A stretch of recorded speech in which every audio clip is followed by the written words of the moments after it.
All right, good evening everybody. Welcome to tonight's meeting on Monday the 18th of September 2023. It's my pleasure to welcome everybody to this evening, and particularly to those people watching along at home. Being 5:30 p.m, I now officially declare the meeting open. I wish to advise that council meetings are recorded and made publicly available on our website, and in accordance with council's policy, I'll ask the General Manager to confirm that the recording has started. Confirm, Mayor. Thank you. I wish to acknowledge the traditional custodians of this land, pay my respects to elders past and present, and acknowledge today's Tasmanian Aboriginal community. Our attendees this evening are myself, Councillor Reid, the Deputy Mayor, Councillor Gladeright, Councillor Antoli, Councillor Bain, Councillor Cordova, Councillor Dean, Councillor Fox, Councillor Midgley, Councillor Richardson and Councillor Street. From our staff this evening, we have the General Manager, Mr Arnold, the Chief Financial Officer, Mr Spinks, Director of Governance, Recreation and Property Services, Mr Smee, Director of Engineering Services, Mr Reeve, and Manager, People and Safety, Ms Everingham. Later we will be joined by our Manager, Legal and Property, Mr Basham. We also have our Media and Communications Advisor, Ms Adams, and our Executive Assistant, Mrs Morton. So we therefore have no apologies this evening. We are on page 1, confirmation of minutes. The motion is that the minutes of open session council meeting number 17, held on the 4th of September 2023, be confirmed as a true record. I'm looking for a mover and a seconder. I've got a mover in Councillor Bain and a seconder in Councillor Fox. All those in favour? Against? Motion is carried unanimously. Still on page 1, workshops held since the last council meeting. We had a workshop on the 11th of September in relation to a multi-storey car park. Turning to page 2, declarations of interest. Does anyone have a declaration of interest? General Manager. Thank you, Mayor. The officers report in closed session, General Manager vacancy. I will declare an interest and leave the chamber. Thank you. Still on page 2, transfer of agenda items. Are there any items that a councillor would like to move from closed into open session or open into closed session? No, thank you. Questions without notice from the public. We don't have any members of the public here. Oh, here to ask a question? No, thank you. Questions on notice from the public. There was one question. It was from Mr Griggs with a response from Mr Smee, and it was in relation to a track at the Twin Ovals. So if members of the community would like to ask a question on notice, they can do so by completing the relevant section on our website or by sending an email to kc@kingborough.tas.gov.au. Questions without notice from councillors. Councillor Midgley.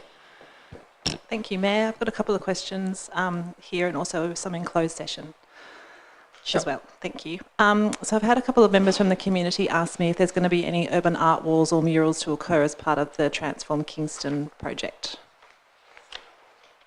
Mr Smee. Through you, Mayor, we have a grant application in at the moment, and that's to do a mural under the underpass. There's no proposals for murals in the main street though. Thank you. What is the process for including public art in our major projects? Mr Smee. Through you, Mayor, we don't have a defined process in relation to that. It generally comes through the planning and the scoping for a project and the community consultation that forms part of that scoping process as to whether there is interest or suitability for inclusion. But yeah, as I said, there's no formal council written process on the matter. If I can just add to that though, you'll notice, and there's still stuff going on with the Kingston Main Street upgrade, that there were elements of public art that were built into that.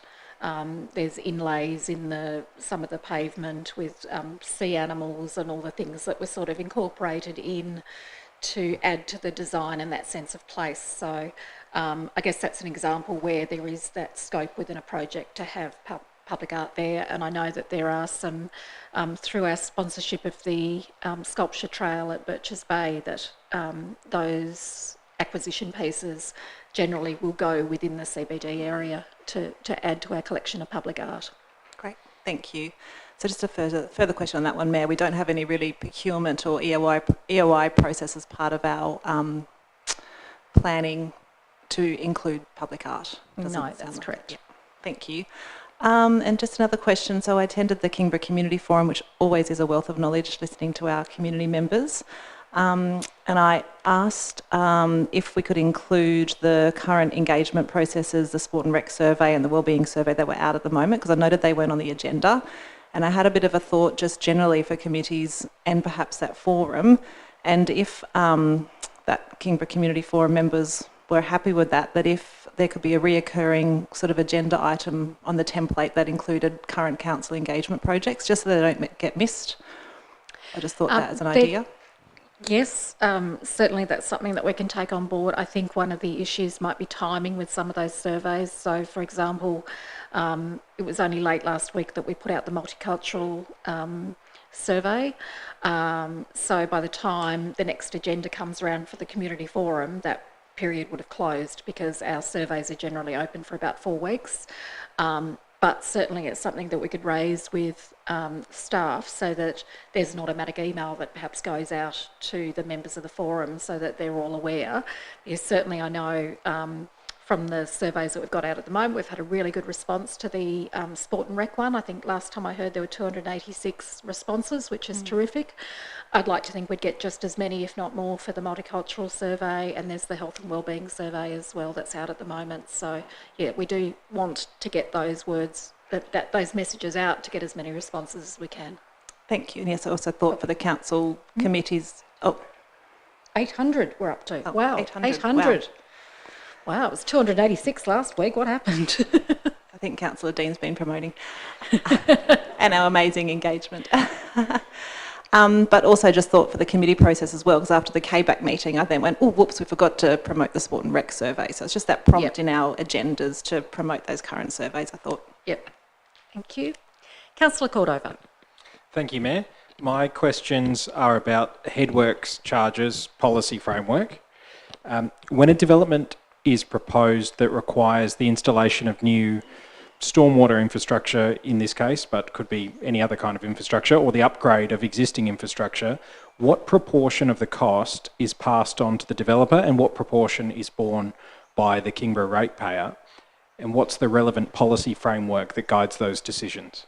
Mr. Reeve looks like he's contemplating that question. That was his thoughtful face. Through you, Mayor. Yes, I'll try and put my thoughts into this one.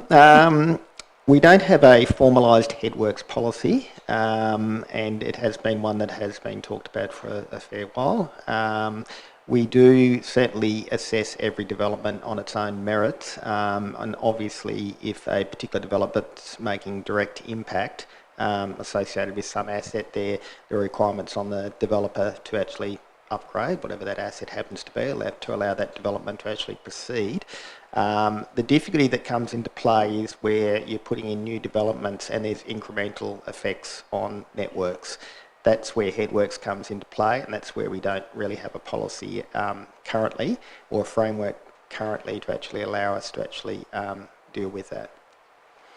Thank you. Just a follow-up. Thank you, Mayor. So I have another question on that, but I'll just preface it by saying that I was reading the Kingborough Land Use Strategy report from May 2019, and at section 4.22, in the section about reticulated water and sewerage, it says that the existing systems do have significant constraints and Headworks contributions may be necessary, although there are significant exemptions currently in place with TasWater now not requiring Headworks contributions from developers.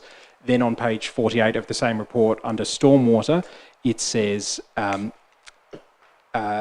that the same type of impact will ultimately also occur due to climate change, in that future rainfall is predicted to increase in intensity. A more strategic approach is required to better manage urban stormwater across whole catchments to anticipate future development impacts. This may also require the implementation of a Headworks regime that requires developers to contribute to the downstream financial implications caused by their developments. And then finally, on page 57, under future actions, physical infrastructure, it says, quote, investigate any strategic implications of this issue, such as Headworks regime that apportions the true cost of stormwater impacts from new developments.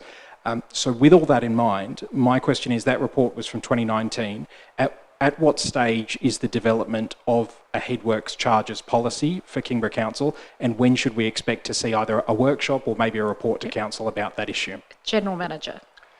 Through you, Mayor. Councillor Cordova, the Local Government Association of Tasmania, on behalf of the local government sector across the state, are currently undertaking investigations into headworks. It's been a matter that's been discussed at general meetings of Legat since 2018-19, and that work is currently in process. Thank you, Mayor. My final question on this, if I might, is Kingborough very different from other municipalities with respect to any kind of implementation of headworks charges? Will it be a bespoke approach for Kingborough, do we anticipate, or do we think that whatever Legat comes up with won't actually need that much massaging for it to be implemented in Kingborough? Well, I don't have a crystal ball, so I can't tell you yet what they might come up with and whether it would be appropriate, but I don't know whether the General Manager would like to comment. No. Yeah. I think we'll just have to wait and see. Thank you. Any further questions? Councillor Dean. Thanks, Mayor. Just a very quick one. Toronto locals have noticed that there's been some works happening at the toilet block down at the foreshore, and so I'm just wondering if we get a bit of an update, because not all members are as privy to council meetings and developments that are going on. So if we could just maybe get a progress update on that one. Sure. So work has started, which is very exciting. It's my understanding that the community would like to call it the Taroona Foreshore Bathing Pavilion, which is its historic name, so that is not the public toilets. So we need to get the terminology right, because I am envisaging, though, right now, people in bathing caps doing synchronised swimming, but that's just me. But work has started. I think it's been all gutted out at the moment, and we're hoping it'll be completed by November, ready for the summer season. So fingers crossed it all goes to plan, and I'm sure the community is going to be very excited about their new facilities. Any further questions? If not, we'll move on. We are now at questions on notice from councillors on page 2. There was a question in relation to signage at the hub from Councillor Cordova and an officer response from Ms Swartz. We do not have any petitions that are still being actioned, and at the time the agenda was compiled, there were no petitions that had been submitted. We're on page 3 now, officers' reports to councils, compostable dog poo bags, recommendation on page 6. I'm looking for a mover and a seconder, please. Moved Councillor Midgley, seconded Councillor Cordova. Councillor Midgley. Thank you, Mayor. Happy to move this one, noting that it has been discussed on and off and questions on and off by councillors over the many years. It is a move forward, I guess, and really came as part of the, as we can see later in the report, we're looking at the council agenda, looking at the dog policy. So in regards to discussions also with the new dog policy and discussions around that, I know there has been some community groups, particularly the Blackmans Bay Progress Association, that has asked if this can be included. And yep, there's lots of information in regards to how there's complexities around it in regards to, you know, whether that's, it is, I guess, a good environmental stewardship to do this. But in regards to the breakdown of the dog poo bags, if they're not hot composted, then there's sort of questions regarding that. Yes, it would be great to have, you know, public place bins, FOGO bins next to compostable dog poo carrier bags, but then we're relying on the community to actually put the right bag in that bin, and we already know with recycling bins that people can't even put the right things in recycling bins.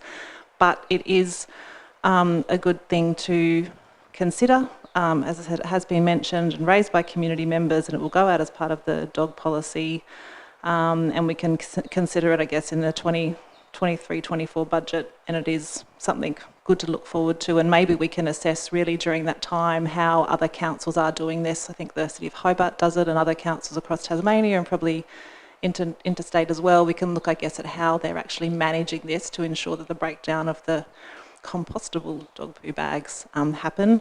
I think I'd be happy as a dog owner, and a few other people I've spoken to, increasing the dog fees to cover the costs of this seems reasonable. But yeah, look forward to other thoughts. Thank you, Councillor Midgley. I've got Councillor Antoli, then I'll go to Councillor Cordova. Thank you, Mayor. I am a dog owner myself. That's my declaration. My question is around 4.7, and it's around the cost change from the old to the new. It's quite a substantial jump in price. Could someone from Council explain the makeup or the breakdown of that delta of about 13,000 on top of current spend? Yeah, Mr. Reeve can help us with that one. Through you, Mayor. Yes, I guess that's just the cost of actually moving to the compostable bag as compared to the degradable bag. So, clearly it's cheaper to manufacture degradable bags and a bit more expensive to manufacture compostable bags. So these are the costs that we're actually getting from the suppliers. Right. And we've been to a couple of suppliers to get those costs there, so we know that's pretty much in the ballpark. I see. So it's purely for the actual stock itself. It's not any other major charges. Okay, thank you. I think if you look at section 5.2, that provides some additional assistance in relation to cost, because that highlights that if we were to have the compostable bags and have standalone collection points for them, we'd be up for $250,000 to have that service. So we'd be looking at a 1% rate increase to cover that. So that is sort of the gold standard if you want to get the most from the bags being compostable. Otherwise, as we've already heard, they can be actually more harmful to the environment, because if they don't get exposed to heat and light, they don't disintegrate as well. It's far more complex than do you want them or do you not? I think next I had Councillor Cordova and then Bain and Richardson. Thank you, Mayor. I'll just start with a few questions, and a special thanks to the Blackburns Bay Community Association for giving me some insight into this topic, sharing their perspectives on it. My first question is that the report explains that switching to compostable bags would be of minimal environmental benefit. Do those environmental impact calculations include the impact of manufacturing and shipping the plastic bags currently? And it's noted in the report that this is about 750,000 bags per year, or 15,000 per week. Mr. Reeve. Through you, Mayor. No, the report clearly separates those two things out there to say the decision making for council is not so much on whether the bags themselves actually provide a direct environmental benefit, but whether or not they wish to put themselves in a position as I guess in an environmental leadership position in terms of taking that amount of bags out of, if you like, the plastic cycle or the degradable bag cycle. Thank you. And through you, Mayor, my second question is, how does the FOGO bin program fit into these considerations? For example, has council considered an education program to encourage dog owners to bring their own compostable bags from home and dispose of them in their own FOGO bins? I think that certainly has been a discussion that I know that the Kingborough Dog Walkers Association have been promoting as a benefit, and certainly the Deputy Mayor and I meet with them on a quarterly basis, and I know that, whilst they're very keen to see this, the logistics of it make it very difficult. I don't know, Mr. Reeve, if you'd like to add anything else to that. It's a shame we don't have Mr. Basham here, because it might have come up during the dog management policy. Through you, Mayor. I guess the only comment I'd make with that is it's not always going to be a one-size-fits-all for everybody. So you can certainly run an education program, you can encourage people to do particular things, but you're not going to gather the wider population necessarily up in that. So you can expect the fact that there will be people who will expect a particular service there, because they have a service at the moment, in terms of where they can actually access a dog poo bag and where they can dispose of a dog poo bag. So that will still hold true for whether it's degradable bags or compostable bags. Thank you. Councillor Cordova. And through you, Mayor, could council consider an incremental change towards compostable bags and public place collection points targeting high dog density areas such as the dog beach and specified dog parks and reserve first? So the question is, can we mitigate the costs by doing a staged rollout? I think before I ask Mr. Reeve to answer that, I think one of the issues then might be of confusing the community as to the expectation then that wherever there is a dispenser of dog bags, that those bags can then go straight into the bin that's located next to them, whereas in some cases then you'll have different types of bins, and whether that will be clear enough to the community I think would probably be a challenge. But one of the issues with the location of some of those bins is also the accessibility of them for collection. So as the report highlights, you need the collection trucks to be able to have the bins roadside in order to do the collection, and that's not always the case with the locations of some of our tracks and trails and dog exercise areas. But Mr. Reeve, did you want to add anything to that? Through me, not particularly, but I mean, I guess we've discounted the fact that you could run it through your normal FOGO service for just that reason there. Not all dog bag dispensers are in those locations, plus the frequency of collection is going to be higher for dog poo bags, and so it just wouldn't match the 2-week collection we currently have on FOGO.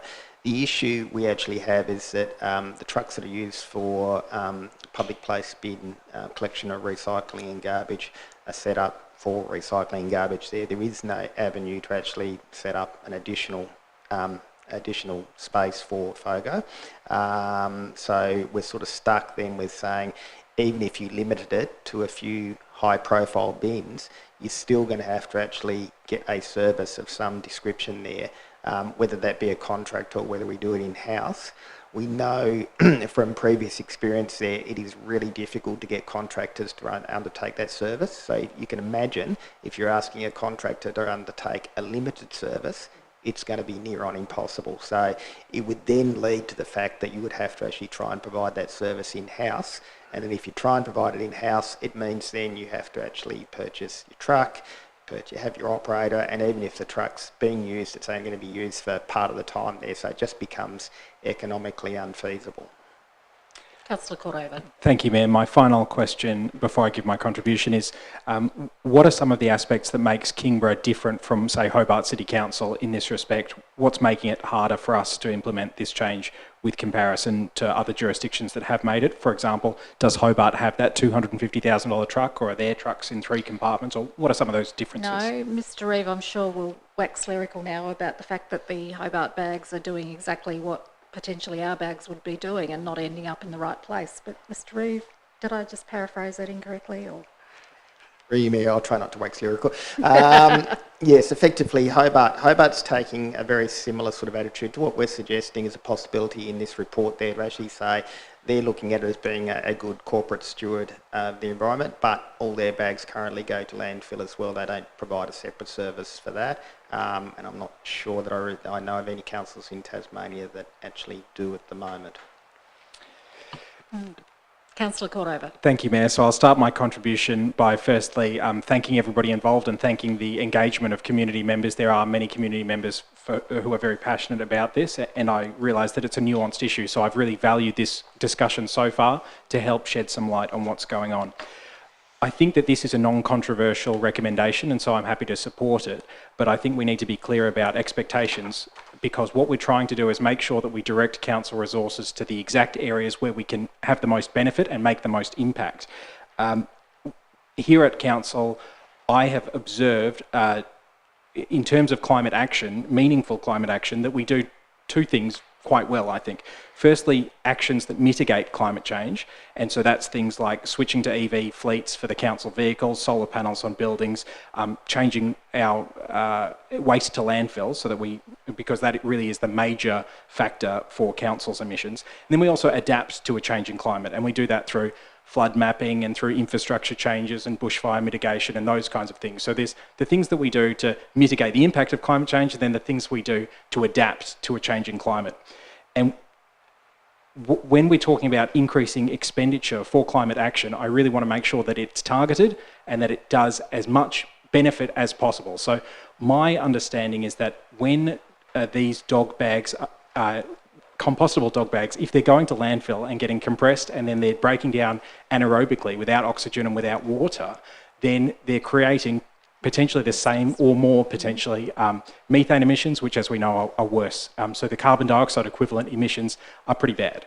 So I absolutely take the point that when on one of our hiking trails, if you see a a degradable dog bag, that indeed is worse for the environment because you're getting microplastics into our waterways and that's going to cause environmental harm that way.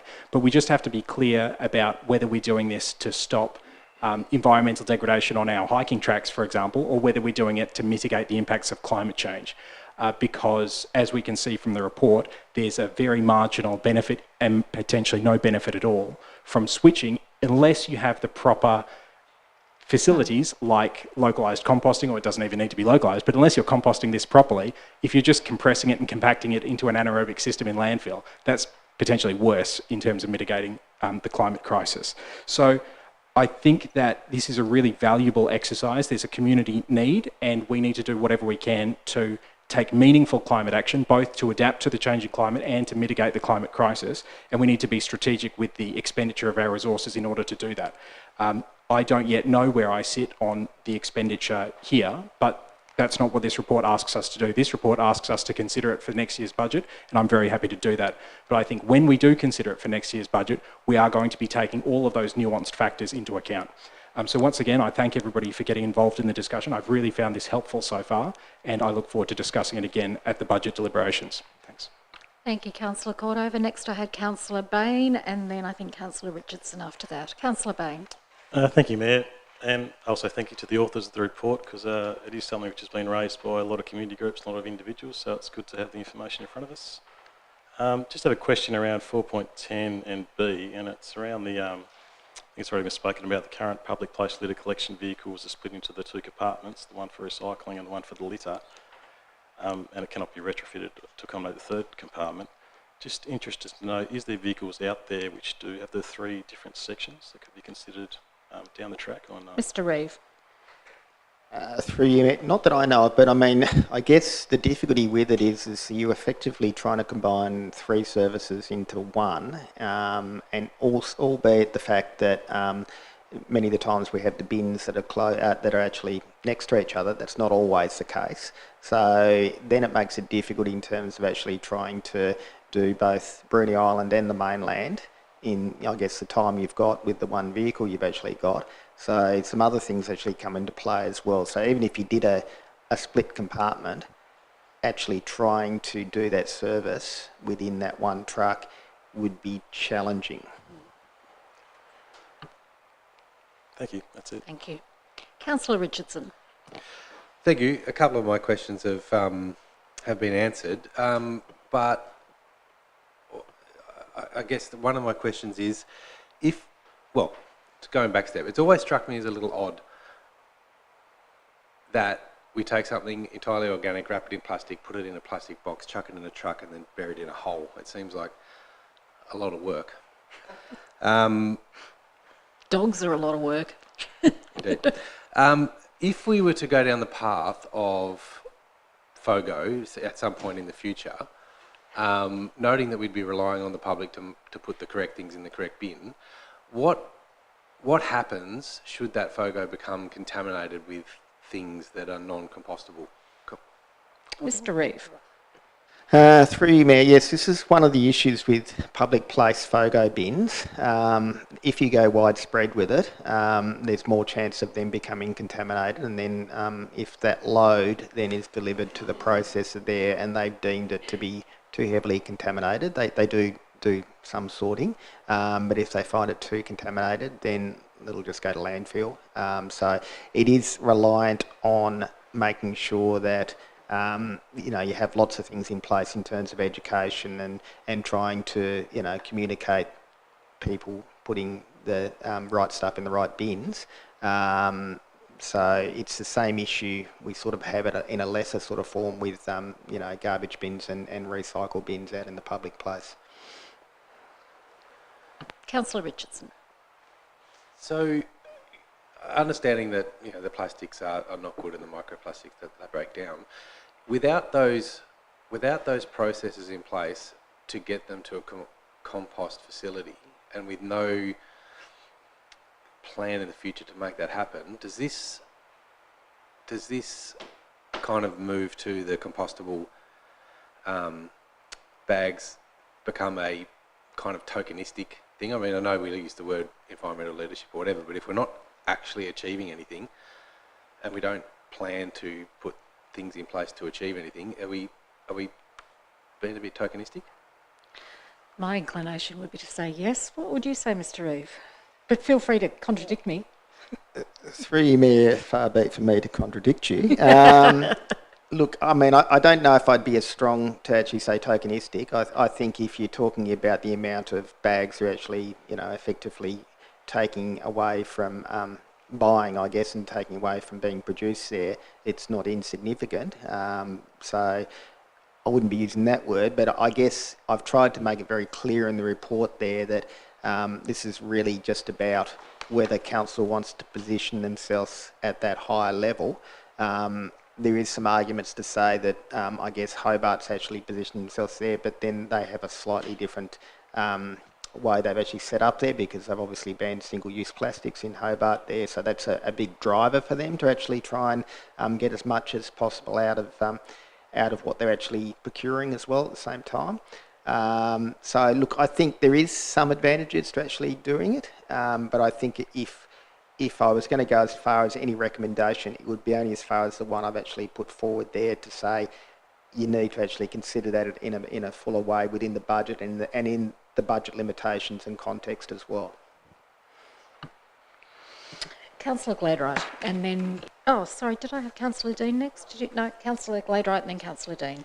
Thank you, Mayor. Yeah, look, I still have a lot of concerns around this decision, noting that it's not actually until 24-25, so we do have some time to really think about it. But for me, the reason I will be supporting this is because plastic is generally made from crude oil or gas, whereas compostable bags are produced from a renewable source. So for me, it's that point that I'll be supporting this, that we're trying to encourage the move away from crude oils being used. But I do still have grave concerns about the fact that these compostable bags will be going to landfill, because they do, as most people have alluded to, methane is has a global warming potential equivalent of at least 28 times higher than carbon dioxide. So it's actually worse by putting it into landfill than if it wasn't a compostable material. So I think that the education piece is really key.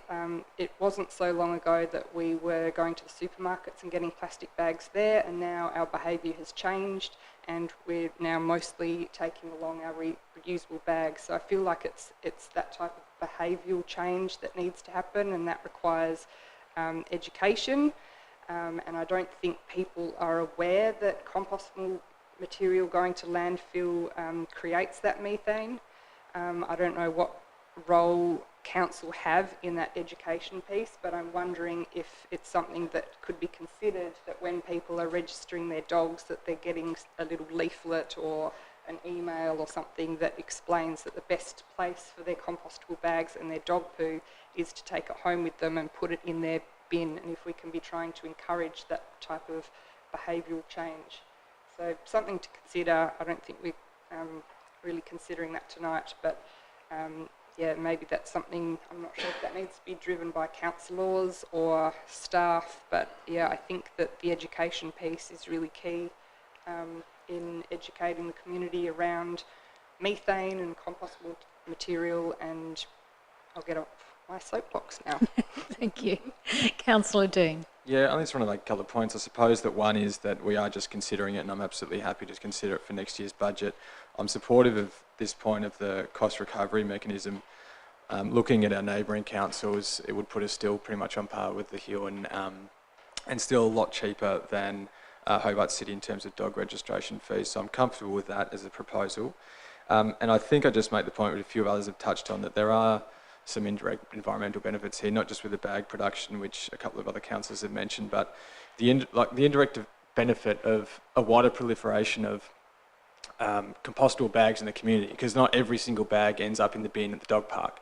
People are walking their dogs all over the community, and I know that not everyone goes out and buys their own bags, and a lot of people source their bags from council when they go into the park. So when they're walking home, A lot of people do deposit it in their FOGO bin, and I think there's a lot to be said for our community, as the Deputy Mayor's pointed out, to change their behaviour over time, and it will happen. And I think we just are getting the ball rolling. And yes, the technology doesn't exist, as Mr. Reeve has pointed out, but it may in the future. And I think it's definitely at this point worthy of consideration. So I'll be supporting it.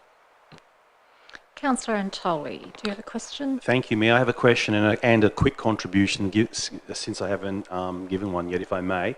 The compostable bags that we can purchase, can they be thrown into your own individual FOGO bin? Yes. Right, so it won't violate the integrity of the bin.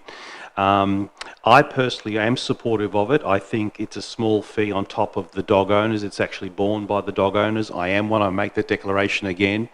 I think microplastics in our ocean are more of a scourge than untested theories around whether or not methane is released from our dog poo to have any effect whatsoever on the environment.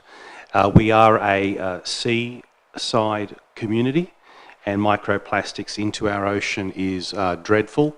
And I would just assume that council will double check how compostable they are. I saw a recent news article from the United States testing a range of compostable bags, and one of them takes 367 years to decay.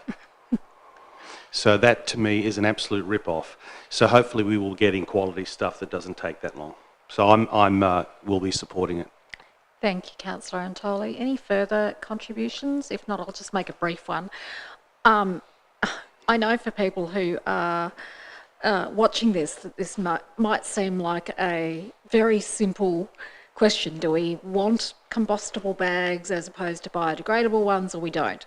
And as we've heard tonight, it isn't that simple, and we do have those challenges. And it amazes me, if you think about the number of dogs around the world, not just in Kingborough, but in Tasmania and Australia and right around the world, that nobody has come up with a solution that is actually the answer to this complex problem. So if there's any entrepreneurs out there, there is a really big problem that needs to be solved. But look, I'm happy to support the recommendation as it is. I would hope that by the time we get to the point of having our budget discussions, that maybe somebody has come up with an idea that will help us get through this minefield, because I don't want to be doing something for the sake of environmental stewardship if we then end up doing more harm to the environment and encouraging people to throw the bag along the side of the trail, and so that it, composts along the way,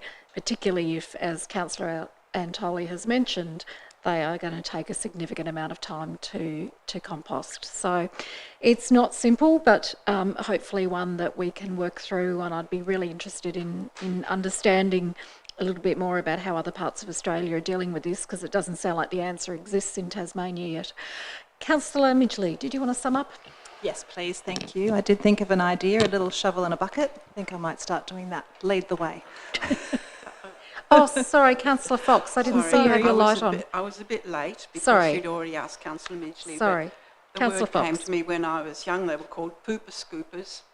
And I think people have all become a bit precious about putting their dog poo in bags. I mean, it's a difficult one, but I mean, if people had a bucket with them and a pooper scooper and take it home and put it in the toilet, that's so easy, or put it in a place where it is going to decompose.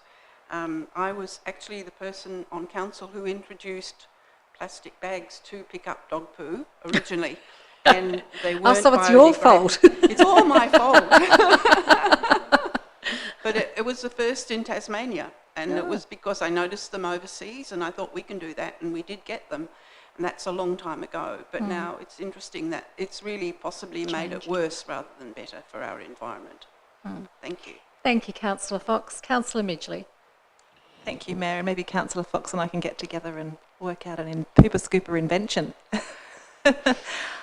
So yeah, just a quick summary of what everyone has said. So really that it's environmental stewardship, but not necessarily reducing waste to landfill. It's for consideration in next year's budget, but we'll look at the consideration of the limitations and the context.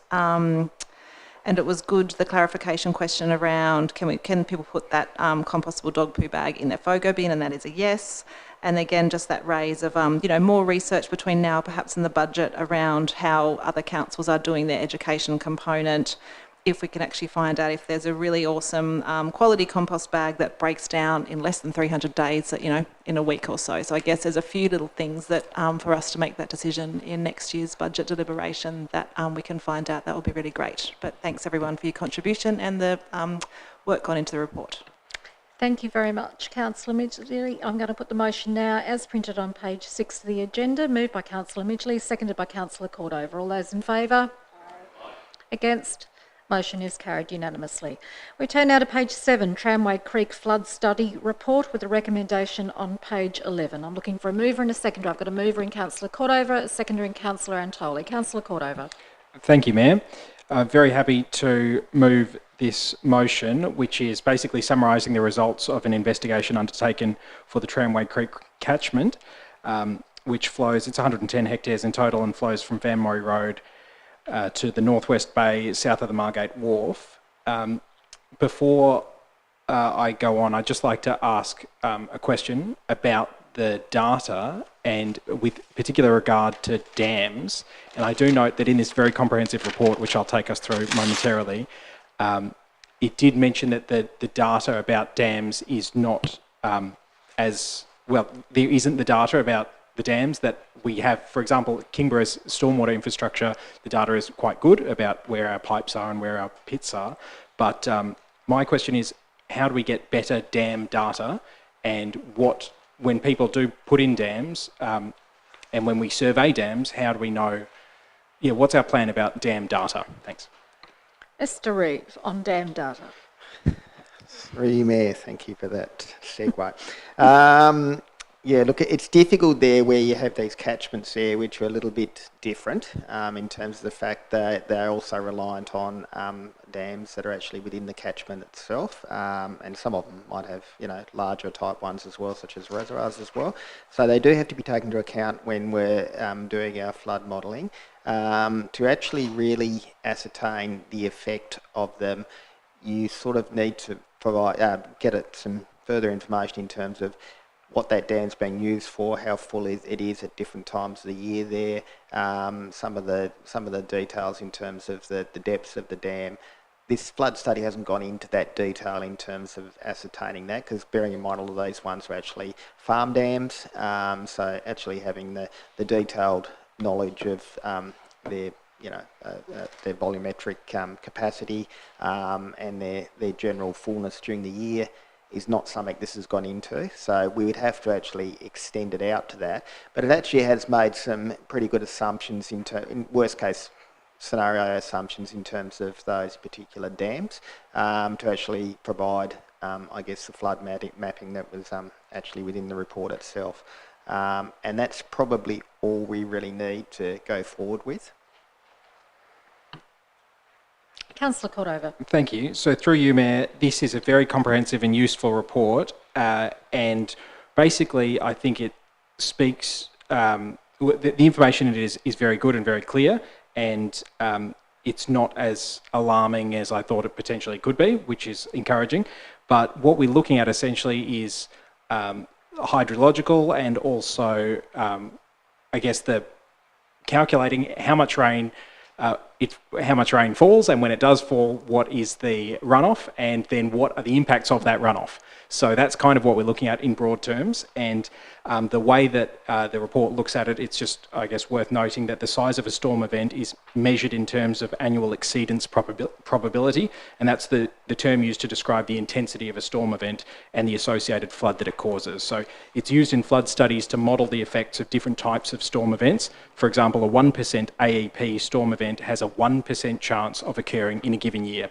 So that replaces the old terminology of a 1 in 100 year ARI storm event. So when we see the following scenarios in this report, a 5% AEP or a 1% or a 0.5%, it's looking at what I used to call a once in 20 year flood, a once in 100 year storm event, a once in 200 year event. Now, the results indicate that the flooding within the catchment is generally shallow, less than 300 mil, and slow, which is expected for the physical nature of the waterway. It also says that the impacts of storm surge are a marginal increase on existing riverine conditions, with the most notable impacts at the lower end of Gamala Road. The climate change assessment indicates a minimal impact on overall flooding.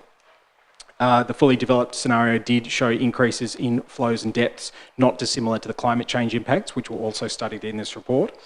And I just wanted to draw our attention before I finish those. I mean, you can read them in the report, but what I thought was very interesting is that at 4.88 on page 10, there is a considerably wide natural flow path, including a small farm dam through the private land between Channel Highway and Bandala Road. Maintaining this flow path through any proposed redevelopment on this land is critical to, firstly, maintain the existing natural environment and ecological balance and amenity, and secondly, to minimise flooding impacts on subsequent land use planning outcomes. Strategic future proofing of this area should be developed prior to any application to develop the land. So there's a number of recommendations about developing a framework to assess this, but basically, if and when development occurs, we need, as a council, to be mindful of the impact that has on stormwater and flood and inundation. And I'm pleased to see that, as I said before, it's not as alarming as it potentially could be. However, it does make very useful recommendations about what we need to do as a council to prepare for those impacts. And I think it also, reading between the lines, or maybe I'm just putting my own interpretation on this, it's yet another example of why I think the conversation about headworks charges is an important one, because whenever development occurs, there are flow-on costs, pardon the hydrological pun there, there are costs that are worn by the council, and therefore developers need to be paying their fair share, particularly as we face a climate with more intense, high energy weather systems and more frequent and severe weather events. So thanks to everybody involved in this report. It's very comprehensive and an interesting read. Thanks.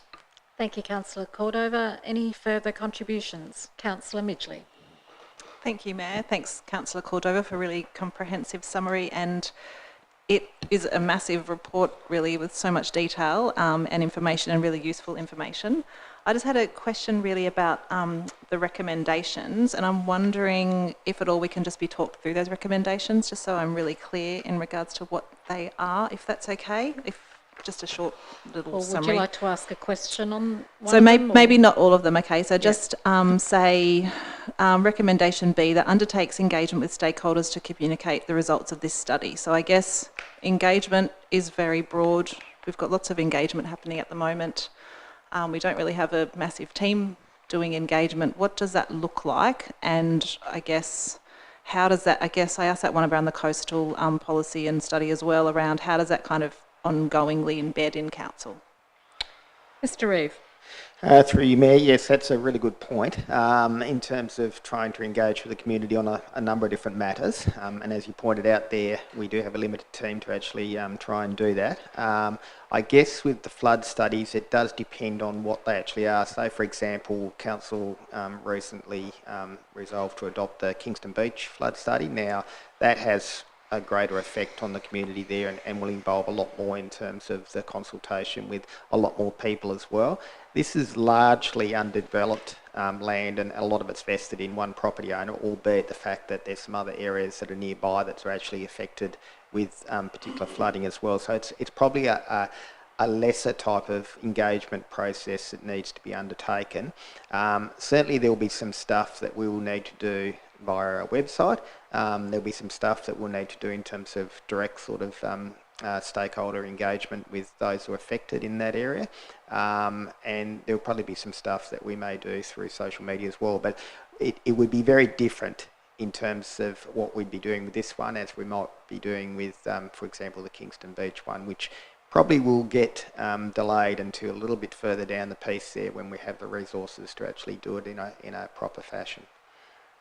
Thank you. And the next one, sorry, just had it written down. The point E, so request the preparation of development guidelines to consider rezoning. I guess that I'm just interested to know when we say request the preparation, like what does that look like?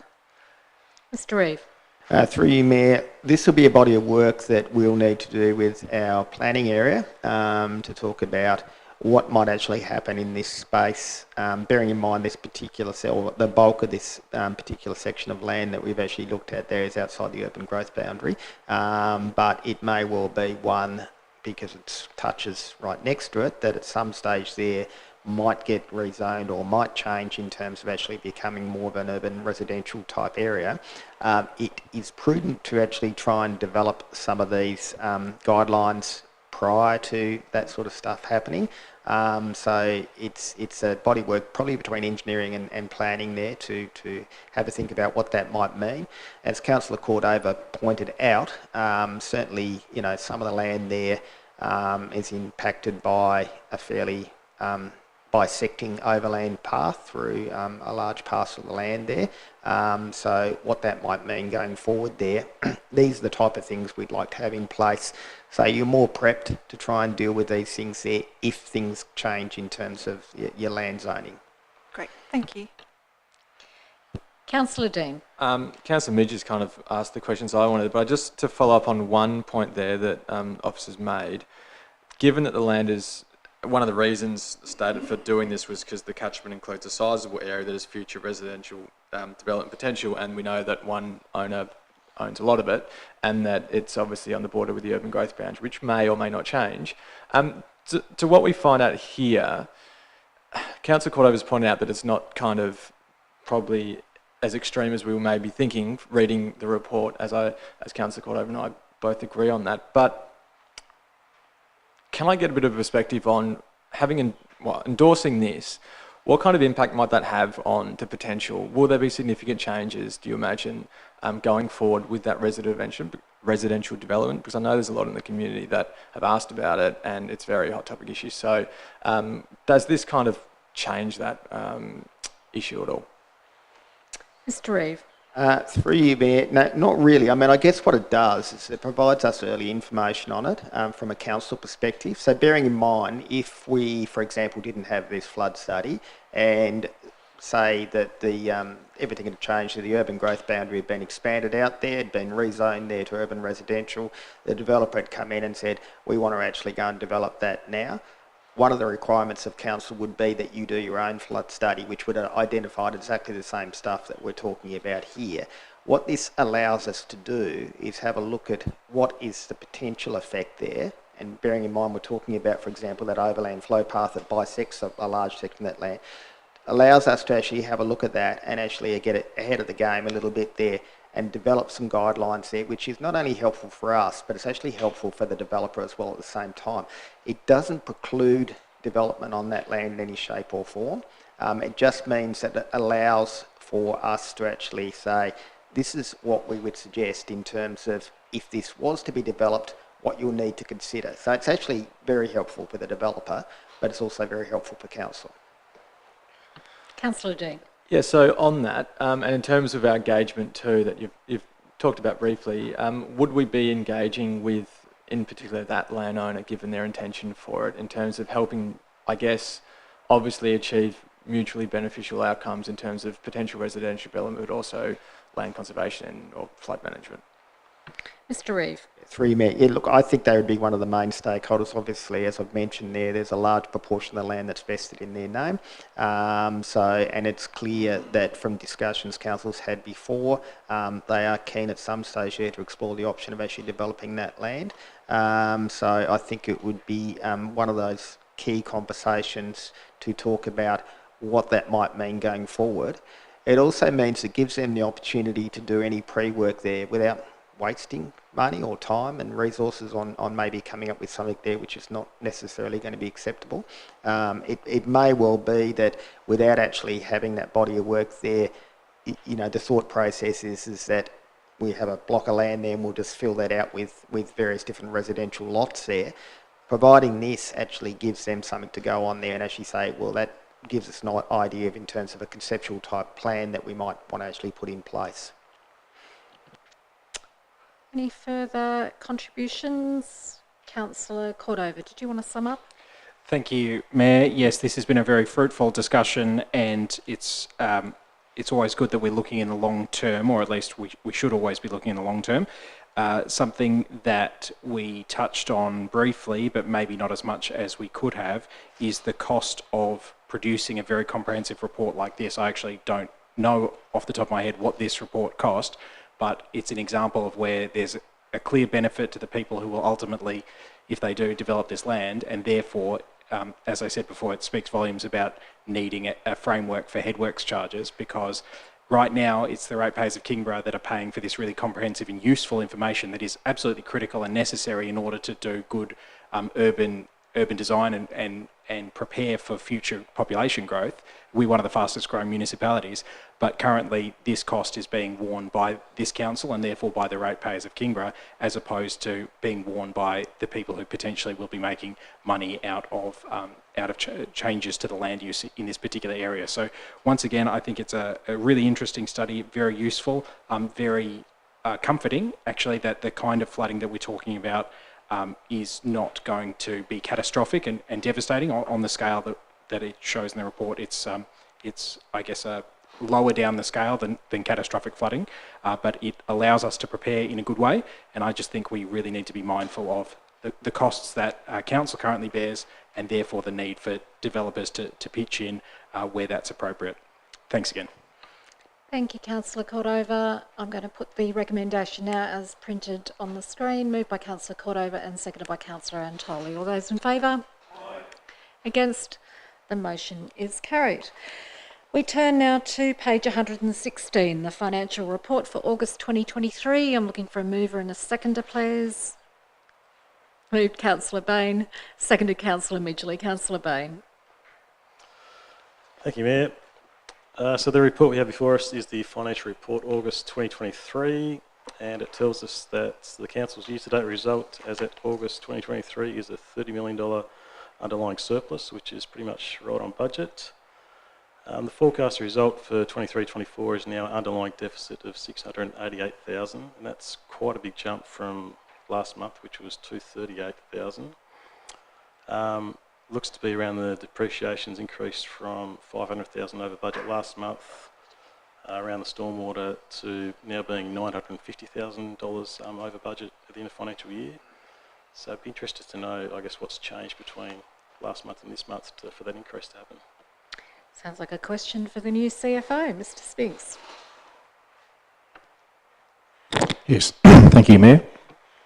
Look, the forecast has increased. My information is that the stormwater revaluation has contributed the major part of that, but the rest of it relates to a forecast that's been made for the capitalisation of assets in the current year, and therefore the depreciation expense on those. So that's the major change between July results and this month. Councillor Bain. Thank you. No further questions. Any further questions? If not, I will put the recommendation. Moved by Councillor Bain and seconded by Councillor Midgley. All those in favour? Against? Motion is carried unanimously. We turn now to page 140, Dog Management Policy Review, with a recommendation on page 143, and I'm looking for a mover and a seconder, please. Don't all jump with enthusiasm. Come on, dog owners. Moved Councillor Midgley, seconded Councillor Cordova. Councillor Midgley. Okay, I'm the lover of dogs tonight. I've always had a dog. So the dog policy. Sorry, I'm just moving to that page. Councillors had a workshop on that, a really comprehensive workshop, and it seems a lot less controversial than other times when I was on council regarding a dog policy. And I'd like to thank staff for doing, already on the ground, kind of talking to key stakeholders and getting some information to provide us with the policy that we see as tonight. And we will see, sorry, I'm just getting it over. So the policy includes a code relating to responsible ownership of dogs, a fee structure, and basically we are approving in some different areas, and that is the introduction of a proposed dog exercise area at Snug Beach, as shown in the diagram on page 141.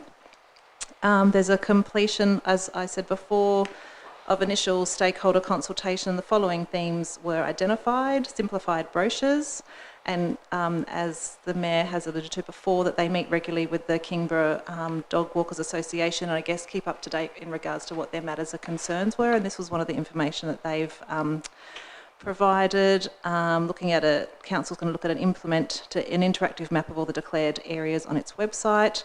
There's also discussion around special dogs, acknowledgement of special dogs, so guide dogs, hearing dogs, assistant dogs of the policy and the significant role they play within the community. The importance of natural areas and biodiversity, which is supported by the prohibitions and restrictions within the policy, as we've discussed earlier, which was raised during that initial conversations with the community, the compostable dog poo bags. And also the dog strategy, so as that has been raised a number of years, and we look at that within budget constraints and things, the KWA has also proposed the development of a municipal dog strategy. The tracks and trails linkage on Hinsby Beach proposal was submitted to allow dogs on lead to traverse over Hinsby Beach, to provide linkage with the Alum Cliffs track and Taroona foreshore, but this did not have support from local community groups. So tonight, following this, it will go out for community engagement, the community in consultation, which is on page 142, and states that as part of the Act, we're required that Council invites public submissions relating to the proposed dog management policy, and it states that Council has completed initial stakeholders, and also Council, which is a really great thing, that they're going to attempt to engage with Autism Tasmania and the Greyhound Adoption Program, and perhaps there'll be further, as it states there, that Council will continue to further engage, that they're also having input to the policy. So it looks like a really great, thorough review, and I look forward to other councillors' comments, but also really the community of dog owners that we have. I'm sure the Mayor knows the number, and it's actually probably in the report that I haven't written down in front of me. About 5,800. About 5,800. I was going to say about 5,000 dog owners. So, and we know when we go out and about in our community, go down to all our beaches, all our recreation areas, everybody is always out there, you know, walking their dogs, go down on Blackman's Bay Beach in the morning. It's such a great social occasion to meet many dog owners. So I guess the only really question I had is around if we can just have a bit of explanation around how that, again, I love those engagement questions, but how we are, I guess, putting that out to the community and just a bit of that time frame and then the process for it coming back to council. Mr. Basham. Through you, Mayor. Thank you, Councillor. So we'll be, in the event that the recommendation is successful tonight, we'll undertake our engagement program. We'll have a landing page on our website. We will also have a survey that can be undertaken. People can also write into council via email. They can provide hard copy communication with council if they wish. There'll also be, if someone needs to come in and talk to council officers, there'll be the ability to do that. Once we have all that information, which will approximately go for 4 weeks, that's what we're planning at this point in time. Once we have all that information, officers will review it, and then it'll be presented back to councillors for final ratification. Further contributions, Councillor Gladerout. Thank you. I had a couple of questions, please. Could you please explain the change that's happened at the Kingston wetlands?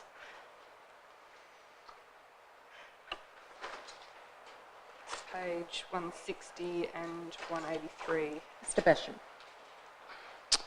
Through you, Mayor. The main change there is that the wetlands will stay as a prohibited area because it has habitat for sensitive wildlife, but we now have additional formed tracks and roads through that area, so that will now be a restricted area to dogs on lead at all times.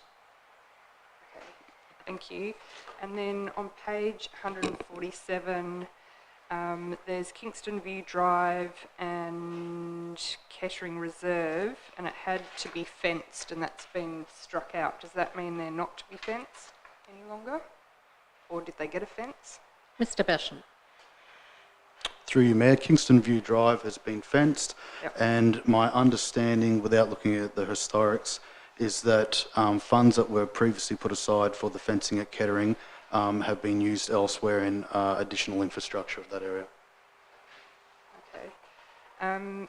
Thank you. And then, sorry, I've just been put on the spot about this one, but with our discussions with the Kingborough Dog Walkers Association, it was raised about the southern end of Blackman's Bay Beach possibly being converted to a dog use area. I suppose I need to move an amendment, is that correct? If we want to include that in the review. Yeah. I don't know if we want to, yes? Move to discuss or... Councillor Midgley and Councillor Cordova, would you be, as the mover and seconder of the motion, you're not prepared to consider that? Then No. you would need to propose a separate amendment that we would then debate. Okay. I'd like to propose an amendment, please. I think it's worthy of including Hang in on, the review. I need to get a seconder first before you go. Councillor Antoli. So moved Councillor Gladwright, seconded Councillor Antoli. Now if you want to speak to the amendment. Okay. Oh, sorry, yeah. Outline the amendment. That we include in the review the southern end of Blackmans Bay... In the consultation. In the consultation, sorry. The southern end of Blackmans Bay Beach to be included as a dog use area. Off-lead. Off-lead area.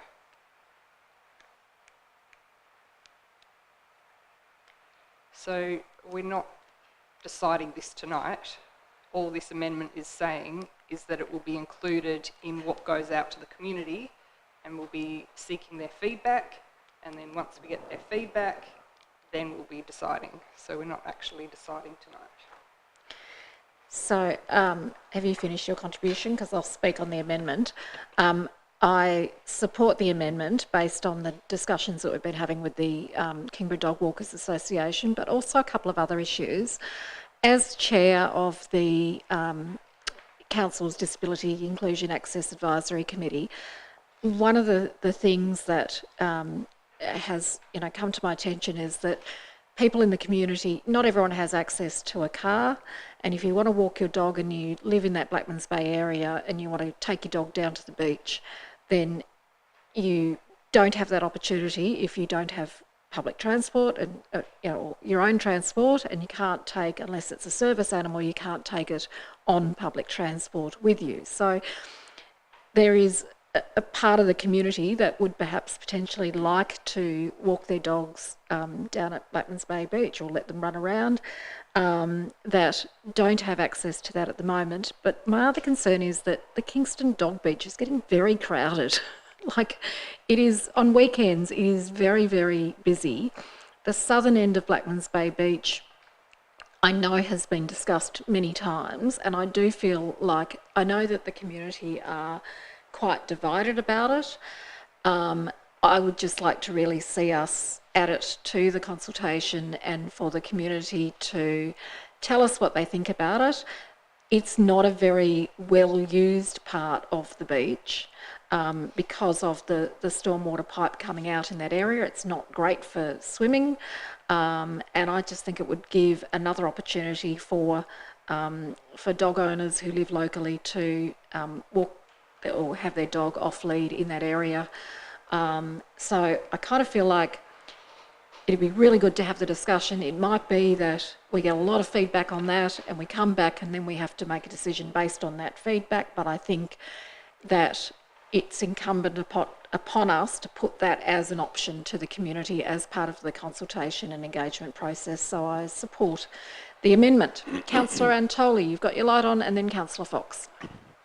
I believe Councillor Fox was before me, but... Oh, sorry, I beg your pardon. Yeah. I didn't see. I looked up and saw yours. Councillor Fox. Thank you, Councillor Antoli. No, you just turned it off. Councillor Fox. It's hard to know where to start. I know we had this discussion at the workshop and we unanimously, I thought, decided that we would not include this in the consultation. No, that's not correct. There was a strong feeling around the table that we were not going to include the southern end of Blackmans Bay for No, dog we walking. didn't actually talk about Blackmans Bay Beach at the workshop, because I went back and checked my notes when we had the meeting with the Kingborough Dog Walkers Association as to whether it was discussed or not. So there certainly wasn't any unanimous, couldn't have been a unanimous, well, for a start, we don't make decisions. Well, that's my recollection of the situation. I don't have my notes of the meeting with me, but I have a strong feeling about this area because this is where I grew up as a child. I used to use this part of the beach as the most sheltered part during summer because there's no sea breeze down here. There are always little children down there that like to have the safety of that area to swim on a summer's day.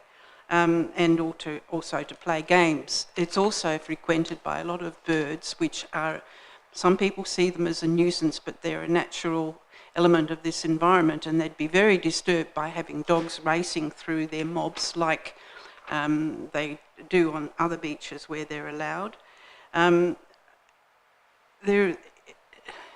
It's something to say the community are divided, but I thought that the Blackmans Bay Progress Association, which we referred to when we discussed this issue, was very strongly against it, and that was conveyed to us by Mr. Basham.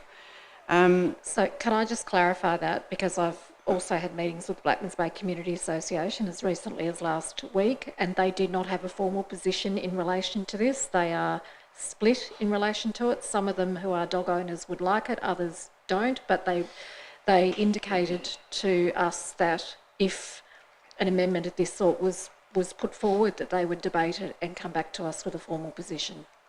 The other point I want to raise is the fact that Browns River is regularly contaminated, and that area has been a dog walking beach for many, many years. In fact, I introduced that as the first dog walking beach in Tasmania when I first got elected in 1988. And I feel that this area is completely different.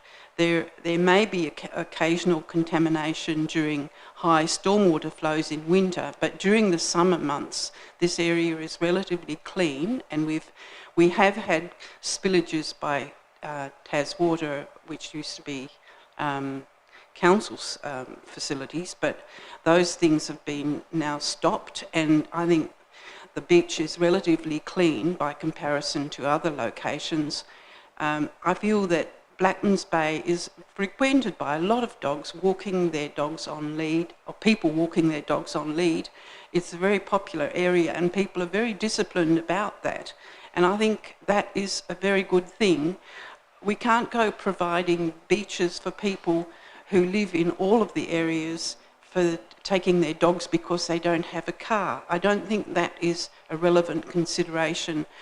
When you look at how many people drive their cars to the Kingston Beach dog walking area, and perhaps they can catch a bus to Kingston Beach or take their dogs along the street on a lead.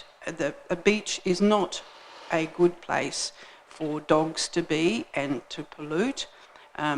We've had concerns about the amount of pollution caused by dogs in this area, and for diseases which Dr. Nigel Abbott pointed out to us, which are contaminated to children. I mean, they go swimming, they sit in the sand, they play in the sand at this end of the beach, and they don't want to have diseases that are carried by dogs, and they are more likely to pick up in the sand in this sheltered area, which isn't a suitable place for dogs. So I would be very strongly against even considering putting this on the agenda for consideration.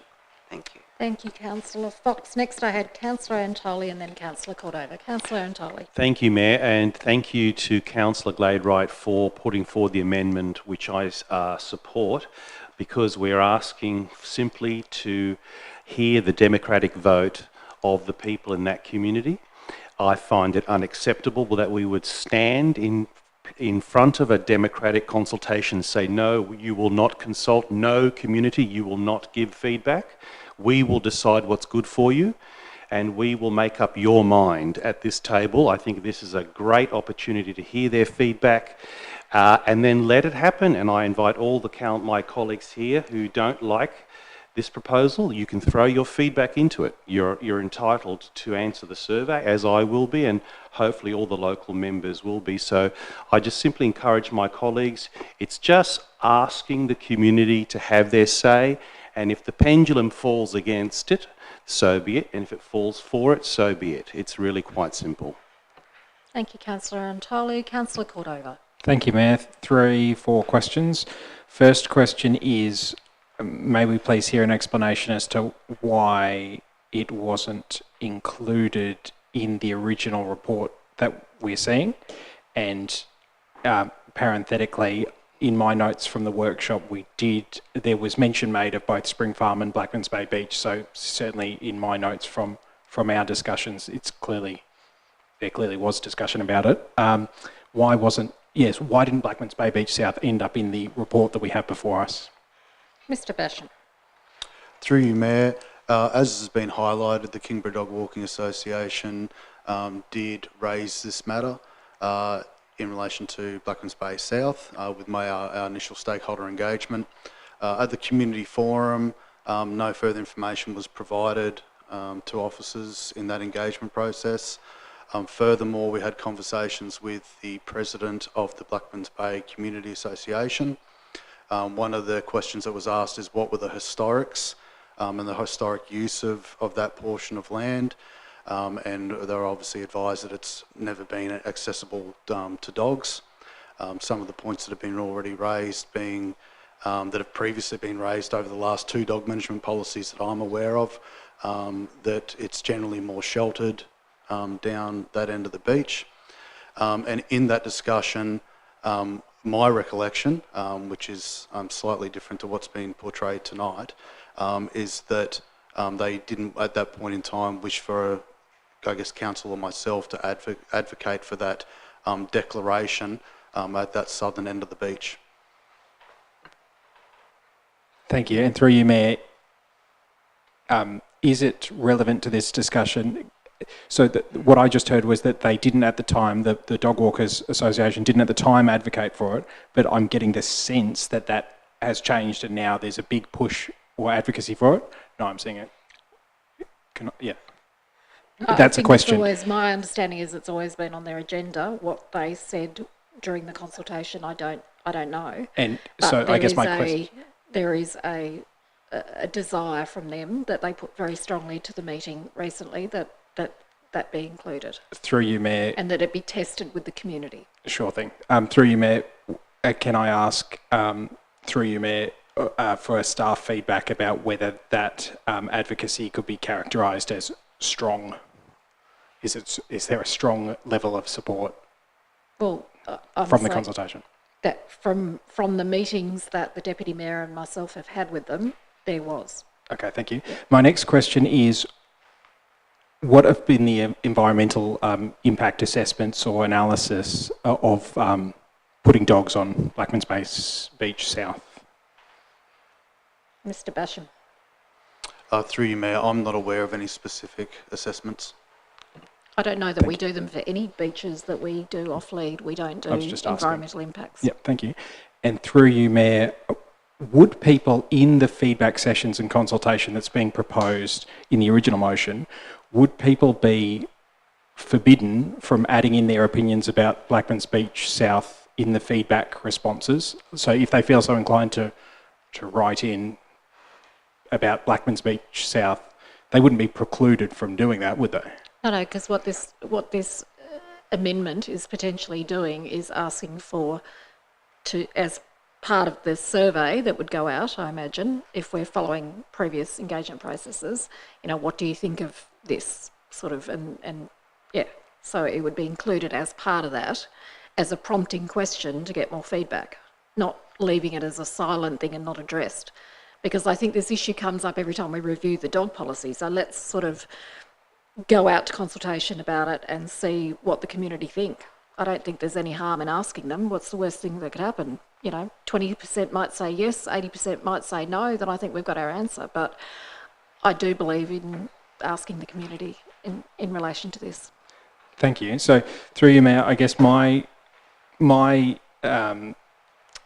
analysis of the situation is that what we've got is a report that's been prepared on the basis of some discussions and consultation. We've had a workshop on it, so council has got some information, and now at a late stage, without an amendment having been circulated previously, without any, I wasn't in those meetings with the Dog Walkers Association, so I'm kind of being asked to support an amendment on the back of, I don't really have any of the evidence before me, nor is it in the report, to warrant the inclusion of such an amendment in the original motion. So my feeling is quite strong, actually, that in any kind of consultation that we undertake, it's supposed to be an open and democratic and transparent discussion where people can bring their opinions to the table, and I think that that's good. But should we kind of lead people in a certain direction in that discussion? Well, not beyond the work that's already actually been conducted and that councillors were privy to that workshop. So should we, because of course by the same logic, if you say, well, we want to include Blackmans Bay South because we want to help lead that discussion, we want to drive discussion or focus people's attention on that area, so you could say it too for every single other area of Kingborough, right? So the reason why we've selected the areas that we've selected in this report was obviously on the basis of some discussions that were had, some consultation, and also the workshop that councillors received on it. So at this late stage, and particularly without having got any context previously from the discussions that clearly some councillors have had but others have not, I haven't had any of those discussions, nor do I have any emails in my inbox that I'm aware of from people saying, please, this is really important that you include it. I just think that it's not warranted, and so I won't be supporting it. Thank you. Can I just clarify whether the issue about whether we discussed this at the workshop? My notes of the workshop of the 24th of July didn't indicate any discussion about Blackmans Bay Beach. We did discuss Taroona, and the difference there with with Hinsby Beach was that both the Taroona Environment Network and the Taroona Community Association were against the concept of dogs accessing Hinsby Beach, which is why it wasn't added to the list of potential areas.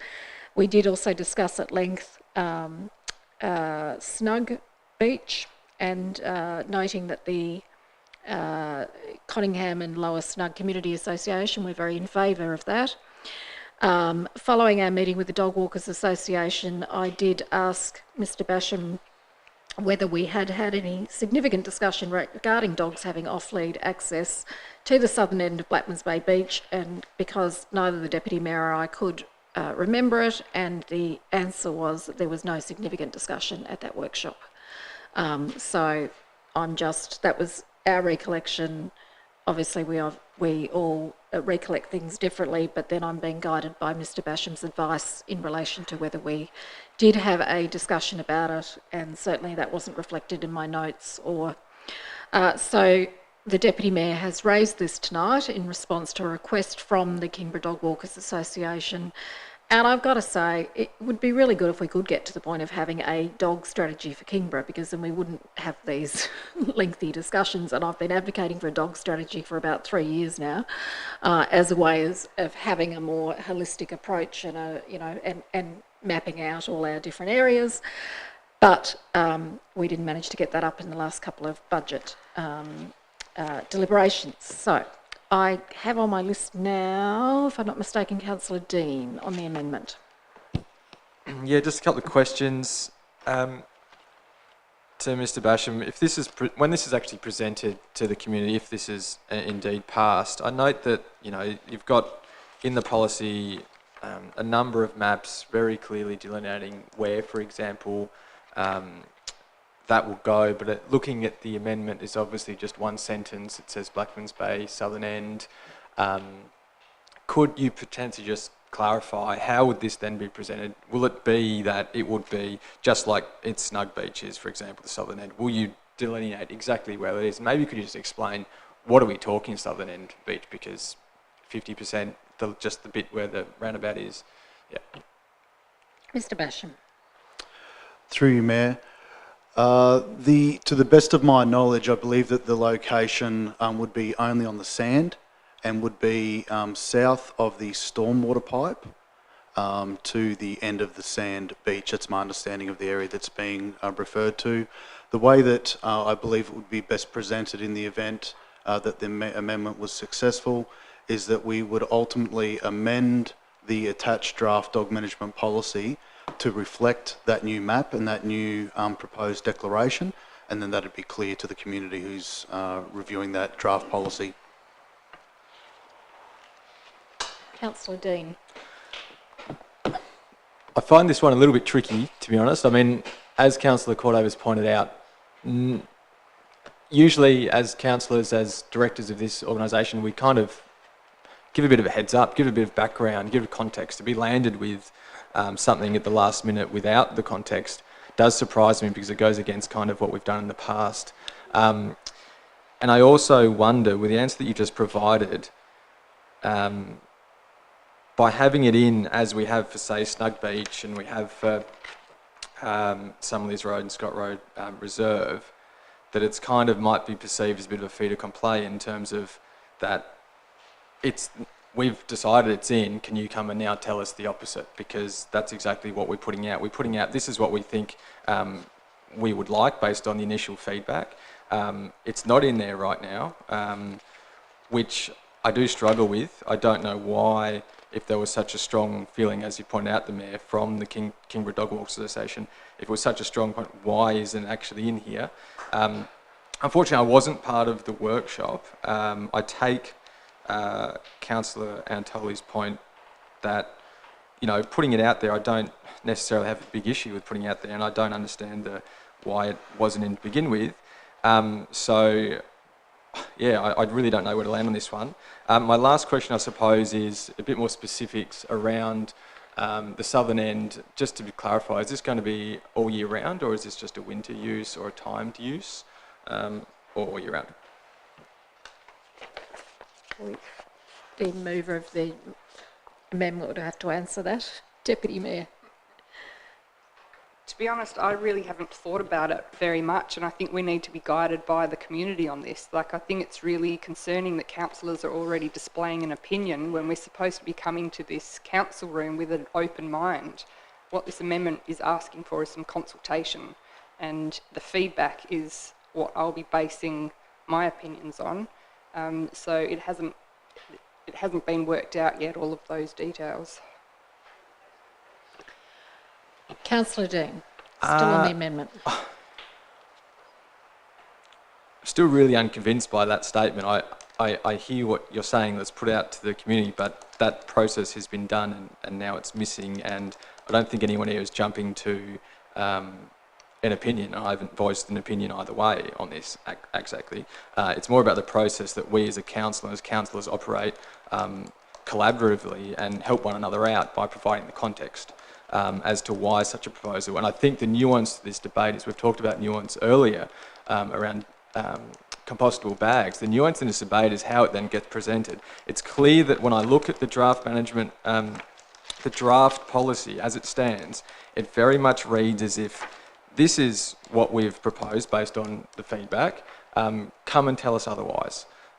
It's not just a matter of just asking one question. So, look, I'm happy to put it out to the community. I'm not a dog owner. I represent people with young families, and I know in particular that with a toddler, I share an experience with other people with young families around that. So I've obviously got an opinion, but I take your point that we want to go out with to the community and hear from them. I just am really confused as to why we didn't get anything as councillors before this, and why it wasn't just in there originally. But I think as it stands, I'll probably just happy to support the amendment, but yeah, not with open arms.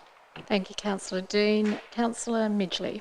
Thank you, Mayor. I think Councillor Dean's raised some really good points and discussions there, because I keep an open mind on things, and but also am a bit shy, because last time we did the dog policy review, the contention and divide in the community around the dogs on beaches at Blackmans Bay was very distressing for quite a number of people, and during that time there was a big division in the community. I'm sure councillors at the time remember that. It just was not a great time, and so I guess I am open to people having their say, but noting from the people that I've spoken to, and that historically it was a definite big no for the community. I do also recall that it was raised in the workshop. I looked at my notes. I didn't take notes on everything. I'm sure someone had asked a question about it, and I thought it was the reason why it is not in the report before us tonight is because it wasn't agreed that we would go forward with that, and it was agreed that it was a contentious issue and that we wouldn't put that forward. We are looking at a dogs on beaches area in the Snug area, and that's really great to have that, and that was brought to us by the Conningham and Lower Snug Community Association. definitely echo what Councillor Fox has said around that area is a high use area for children with young families. It's a very popular, it's my favourite place to swim. I've always taken my children there because it often isn't, you know, the sea is more calm in that corner there. And also just the information that we haven't been provided as we have with others, as Councillor Dean has said, who has decided that it's just a sand area? You go down to Blackmans Bay Beach and you quite see a number of people in the summertime walking along the rocks there with their dogs. I think there's even confusion in the community. They think that it's okay to walk along the rock sort of area there. So I guess we haven't got the information, we haven't got the research, we haven't got the environmental impact. And so, yeah, I do like that the community has a say, but at this point, I feel like historically, I know the community has absolutely said that division has been there, and there's been a much stronger response to having no to dogs on that section of beach. Thank you, Councillor Midgley. Councillor Bain on the amendment. Thank you, Mayor. Firstly, just a question. With the initial consultation, was there any other areas that were raised that didn't actually make the final cut, such as Blackmans Bay? Not that Mr. Basham can answer that. Not that have been raised with me by others, but Mr. Basham. Through you, Mayor. KDWA did also raise Conningham Beach for access to dogs. There's been obviously a long historic use of that where there's no dogs, and there's also quite a vocal community group to reducing dogs or not having any dogs on that beach. So that's another example. Okay, and just a second question. If this amendment does get up and it's an overwhelming, people want the Blackmans Bay beach use, that portion of the beach use as a off-lead area, the report that came back to council would then do all the investigation into the environmental impacts and everything else to do with that? We don't normally, my understanding is, in answer to the question earlier about the environmental impact, is we don't normally do environmental impact studies on specific off-lead dog areas, but Mr. Basham, I'm sure, can answer that. Through you, Mayor, that's correct. To the best of my knowledge, we don't do environmental impacts on our beach areas. What will occur, but would be an assessment in relation to sensitive habitat for native wildlife to, I guess, ensure that the area was appropriate for that use. Yeah, I just seem to remember that for Snug we did some of those non-environmental, but the foreshore was looked at. Yeah, so for example, like Boronia Beach is dogs prohibited because we know of the penguin colonies and that sort of thing, so yeah. Okay, the only other thing I was going to say is touching on what Councillor Dean raised. If this amendment did get up, I would like to see that the report itself and this issue about Blackmans Bay are totally two different things. And Blackmans Bay is just included in the survey itself, so that it's quite clear it's not part of the draft plan. We're just asking the question as to, do you want it, yes, no? So there's no confusion. I think that's important, as Councillor Dean's raised. Thank you. Noted. Councillor Cordova, do you have a question? Yes. You've spoken on the amendment. Thank you. Yes, just a question about trying to get a sense of the proposal in terms of the proximity to the playground and roughly where would the lines be drawn? Yes, so because there's obviously there's families with young children, and I realise that in the policy itself you can't have dogs, I think it's 10 metres from a playground. So I'm just trying to get a sense of, if this amendment goes through, where is the proposal in proximity to the playground? That's my first question. The other end of the beach. The playground's in the middle. Yeah, so how then do we typically enforce or stop dogs that are off-lead from going near playgrounds?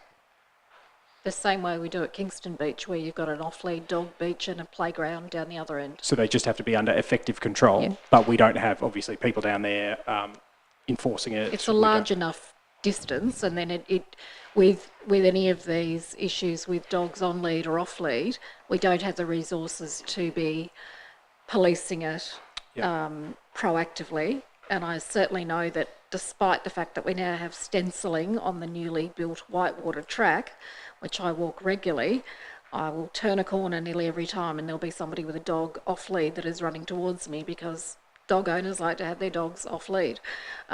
Yet when they look down, there's a stencil which says, it's got to be on lead. So it is, the compliance team will respond to complaints that are made.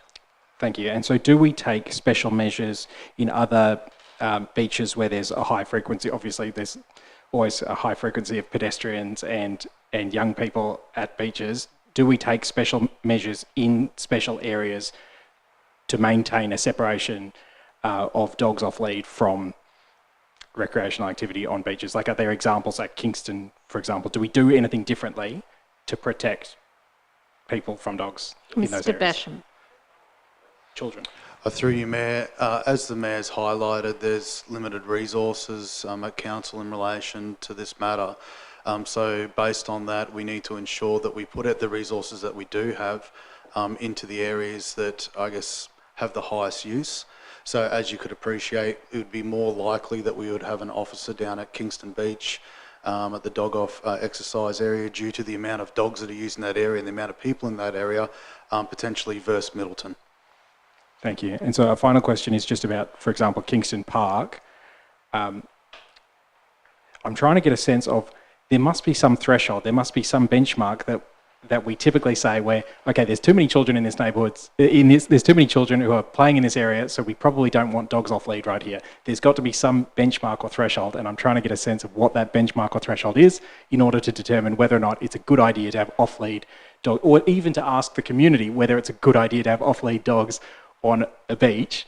It's a really important point. And that's exactly what we're trying to do with this amendment, is ask the community if they think it's a good idea. And so to clarify my question, I don't want to ask the community what they think about it. I want to ask the experts, I want to ask the experts, what is the threshold or benchmark that we take for community safety to avoid nuisance or problem dogs in areas where children are playing? How do we determine where it's a good idea to have off-lead dogs and children in close proximity? How do we determine that? Well, I don't know, but I can say that every time, despite the fact that in Browns River, you probably shouldn't, it's not a desirable place to let your kids play, but I quite often go down there on a nice day and there are young children playing, sitting in the water at the end of Browns River, and dogs running around them, and that's an active choice the parents are making, despite the fact that there are warning signs saying don't let your children play in Browns River because of the contamination. Mr. Basham, do you have an answer, please? Through you, Mayor, the Act specifies prohibited public places, which is things such as schools, or in this example here, a playground with inside 10 metres of a playground. It is relevant to, I guess, acknowledge that Hawthorne Drive does have an exercise area that actually has a fenced playground contained within that area. And to the best of my knowledge, we haven't actually had any issues in Hawthorne Drive dog exercise area. And that's quite a historic exercise area. It's been an exercise area since I've been here at Council. Thank you. Thank you. Any further questions, Councillor Dean? I just want to know, like when I think of dog beaches, I think of my local one at Taroona, and it's clearly delineated because there's a boat ramp, and that makes clear sense to me. Knowing Blackmans Bay Beach, can you just potentially give us an idea of how on earth do you go about delineating apart from just a sign? Is it literally just a sign? Stormwater. The stormwater pipe. Okay, so that's where that is actually where we're doing the cut-off? Because it's a physical structure. Okay, all right.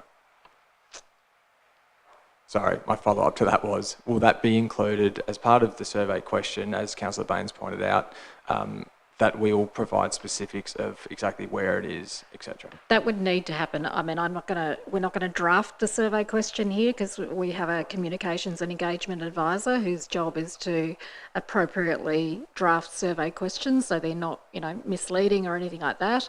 But certainly I would imagine that if we were putting this out, that we would need a map to indicate, as there are for other areas here within the report, to indicate specifically what area we're talking about and to make it clear where it is.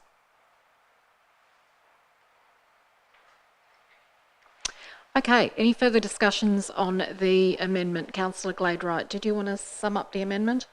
Sure. Just to say, I'm not much of a doggy person. I really don't like them very much, but that's got nothing to do with anything. I very much appreciate areas where there aren't dogs personally.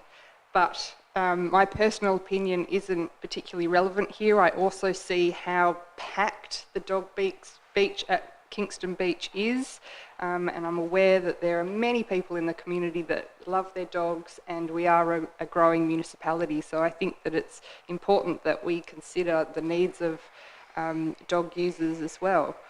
But yeah, I just want to reiterate that point. My personal opinion is not particularly relevant, and I'm here to represent the community, and I think that it's important that we pose this question to them and get their feedback on this. I just wanted to say as well about amendments and sending it around to everybody prior to council meetings. That's not a requirement. We don't have to do that. So that's the fact that this wasn't circulated previously isn't particularly relevant. Amendments can be brought up at any stage.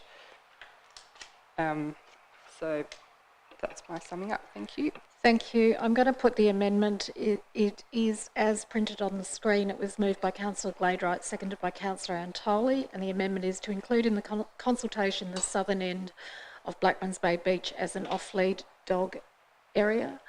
All those in favour of the amendment, please say aye. Aye. Against? A show of hands is required. All those in favour is Councillors Antoli, Dean, Bain, Richardson, Street, Gladwright and Reid, and those against is Councillors Fox, Cordova and Midgley. The amendment is carried. We are now back on the substantial motion, which includes the amendment as part of it. I've now lost track of who's spoken on the substantial motion because it was so long ago, but it was moved by Councillor Midgley, so she's spoken. Sorry, and you're the only one. So, contributions on the substantial motion. Councillor Cordova. Thank you, Mayor. I'll be fairly brief with my contribution, but to say that it's a really important policy, and it's one that people take a lot of interest in, and so I think it's good that we will be taking this now to the next stage and receive those public submissions. It's good that we recognise in the policy the benefits of dog ownership. I think that's really fundamentally important, and it's good that we recognise that a responsible dog owner is one who provides for animal welfare considerations, and therefore tacitly what we're saying is that there's animal rights that need to be maintained and protected, and I think that's really important as well. I think it's important that we've recognised that for many people dogs are part of the family, and of course, as we've been discussing particularly in this recent amendment, there's also an understanding that dogs aren't part of everyone's family, and that people have different levels of tolerance, and they've got different backgrounds and different fears, different experiences, and that's okay. And we need to respect that, and we need to make sure that any potential nuisance caused by dogs to the public is minimised. And I think that this policy as it's drafted is attempting to find that balance, attempting to strike that balance, and it'll be informed by the feedback from the community. But importantly, it must be informed by council's own experience of public safety, of expert opinions that council is able to procure, and not just be guided by the feelings or the wants of particular groups, but guided by public safety and guided by respectful communities. I mean, we're all trying to strike good balances and find compromise, and also when we are balancing those competing interests, we need to be particularly mindful, I think, to our incredible natural environment, our amazing natural assets that we've got that give Kingborough such a sense of pride and local identity, because after all, part of the reason why so many people love moving to Kingborough and visiting Kingborough is because we have those incredible natural assets and biodiversity values. So we need to protect those, and we need to keep the community and the environment safe. And this whole process, this extensive consultation, it's about finding the middle ground, about finding reasonable compromises for those competing interests. And so I think the extensive consultation is critical to achieving that balance, so that the 5,800 dogs, the 40,000 residents, the many visitors, and our wonderful wildlife are all kept happy and safe. We do have sensitive habitat for native flora and fauna, and we have to make sure that is protected, because that is indeed part of the reason why Kingborough is such a great place to be. And also we are stewards of this great part of of this great part of the world, and so we need to protect that as well. So with all that in mind, I look forward to seeing the next part of the consultation, and I do encourage everyone to get involved, have your say. Don't be fearful of having your say. You know, you might get shouted down every now and again, but it doesn't mean that you don't have an open mind. It doesn't mean that you're not trying your best to find a good and happy medium just because you have a different opinion on dogs than somebody else. It is okay to not want dogs in a particular area, and it is okay to want dogs in a particular area. So as we move forward in that spirit of goodwill and collaboration, I think we can have respectful discussion, and I really hope that this consultation isn't as divisive as it has been in the past, that everyone's voice is heard and that everyone's voice is respected. I look forward to the next steps of this engagement. Thank you, Mayor. Thank you, Councillor Cordova. Any further discussions on the substantive motion? Councillor Antoli. Thank you, Mayor. I want to thank staff for the effort. This is a controversial space. I want to thank the Kingborough Dog Walkers Association for getting in on the action and having their voice heard, but also the other dog owners who aren't part of the Kingborough Dog Walkers Association. This is your chance to have your voice heard. So when the survey comes out, pitch in, be heard, stand up, and you know, let your voice be heard without wanting to sound too controversial. I just think we just need choice. It comes down to choice. You know, let the community decide, as Councillor Claire Glade-Wright said. Let the community decide that you have their voice. Let's bring what they've said to the table. That's how we build this community, and let's not stand in the way and say to their voice, thus, you know, none shall pass, we'll decide for you. There are things that we should, as council, definitely make decisions on. We can't consult every little thing that comes by our table, but these sorts of issues are not little, they're substantial. And so credit to the Mayor and for the Deputy Mayor for bringing that up. Thank you, Councillor Antoli. I'm going to ask Councillor Midgley if you'd like to sum up. Thanks everyone for their contributions, and thanks again staff. It is a big job to put all this together and to then put it out to the community and provide another report to us, so much appreciated. Thank you. I'm going to put the motion, it's the amended motion, which includes the additional provision as printed on the screen. All those in favour? Aye. Against? Motion is carried unanimously. I'm going to call a short recess because we've still got quite a few things to get through. We've got the appendices and then going into closed session. So if we could say to everybody at home, we'll be back in about 7 or 8 minutes. We'll try. Thank you very much for your patience, and yeah, we'll be back shortly.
Okay, welcome back. It's 7:25. Thank you very much for those who are watching along at home for your patience. Welcome back to the second part of the meeting. We're on page 189. We've got appendices with a recommendation for them to be noted, received and noted, and I'm looking for a mover and a seconder for that, please. I've got a mover in the Deputy Mayor and a seconder in Councillor Midgley. Any questions? Councillor Cordova. Thank you. My question relates to, I think it's the Safety Committee minutes regarding the Leslie Vale turn-off intersection of the highway and Leslie Vale. Can we just hear a bit more detail about, I guess, the genesis of the request to change speed limits and also what is to be done now and what the process is and what research will be done by the powers that be to figure out whether that's a good idea or not? I'll ask, as the chair of the Safety Committee, I'll ask the Deputy Mayor to answer that because she's privy to the discussions at the meeting. Sure. So the concerns that were raised at the Safety Committee were just around the safety of that intersection and the fact that the quarry currently is requesting an expansion. So there's concerns that there will be increased large trucks entering that intersection. The intersection's also at the top of a hill, so it's on a crest. And then those cars that are turning right into Leslie Road have to sit in the middle there, in the middle of a 100-kilometre section. So I think there are some pretty relevant safety concerns. So I think the motion was that the Mayor send a letter to the Transport Minister, and I believe you've done that, correct? Yeah. Yep. Yes, so that letter went, I think, the week before last, so we don't have a response as yet. Thank you. And just to kind of tease that out a bit more, is the process typically that if a request like that is to be sent to the Minister, then it's just up to the Mayor to decide whether or not to do it, or at what stage does it come back before Council in order to determine whether or not... I guess it all depends on what the content of the letter is, because I'm just interested to know how Council's framing this. Is it Council's opinion now that the investigation into the change of speed limit is warranted there? I mean, I guess I just really need to see the letter in order to know how it looks. Because just for context, I remember that there was a bit of a discussion about a previous speed limit change suggestion at the Sandfly intersection a couple of years ago with the then Deputy Mayor. And I guess I just want a bit more clarity about the process of when we send these letters off and what's the process. So normally, if there is an action like that, it would come as a form of a motion, like be pulled out of the minutes and come in the form of a motion for us to consider. But I don't think that happened on this occasion. I just realised we might have just erred in that process. But I think after the one that you're referring to about the Sandfly intersection, we did then move to that practice that that those sort of representations need to be signed off by all of us. So I apologise that was not followed through. Thank you, that's all. Any further questions? Councillor Midgley. Thank you, Mayor. Can I just add a little comment about the speed limit, that discussion conversation, if that's okay? Yeah, sure. So at the Kingborough Community Forum, there's a fantastic presentation regarding the speed limits, and that I think that matter, I can't remember if Mr. Spee might be able to remember, but that matter might have been raised, but also the person who gave the presentation, sorry, the name's not in front of me, they basically said that, you know, not only can council make these submissions, but they encourage like community members to make the submissions as well. So just to remember for people in our safety committees and whatever, if they want to personally make a contribution, a submission regarding lowering speed limits, they also can do that as well. Yes, and we do, because there is a lot of community interest in this area, we do now have up on our website an information section about how somebody can actually, you know, what the process is for speed limits to be changed, to provide some guidance to individuals and to different community organisations as well.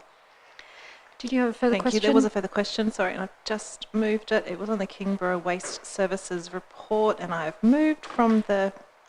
I have to come back to it, sorry, if that's okay. I'm so sorry. I've moved from the page I was on. I'll come back to you then. I then had Councillor Antoli and then Councillor Bain.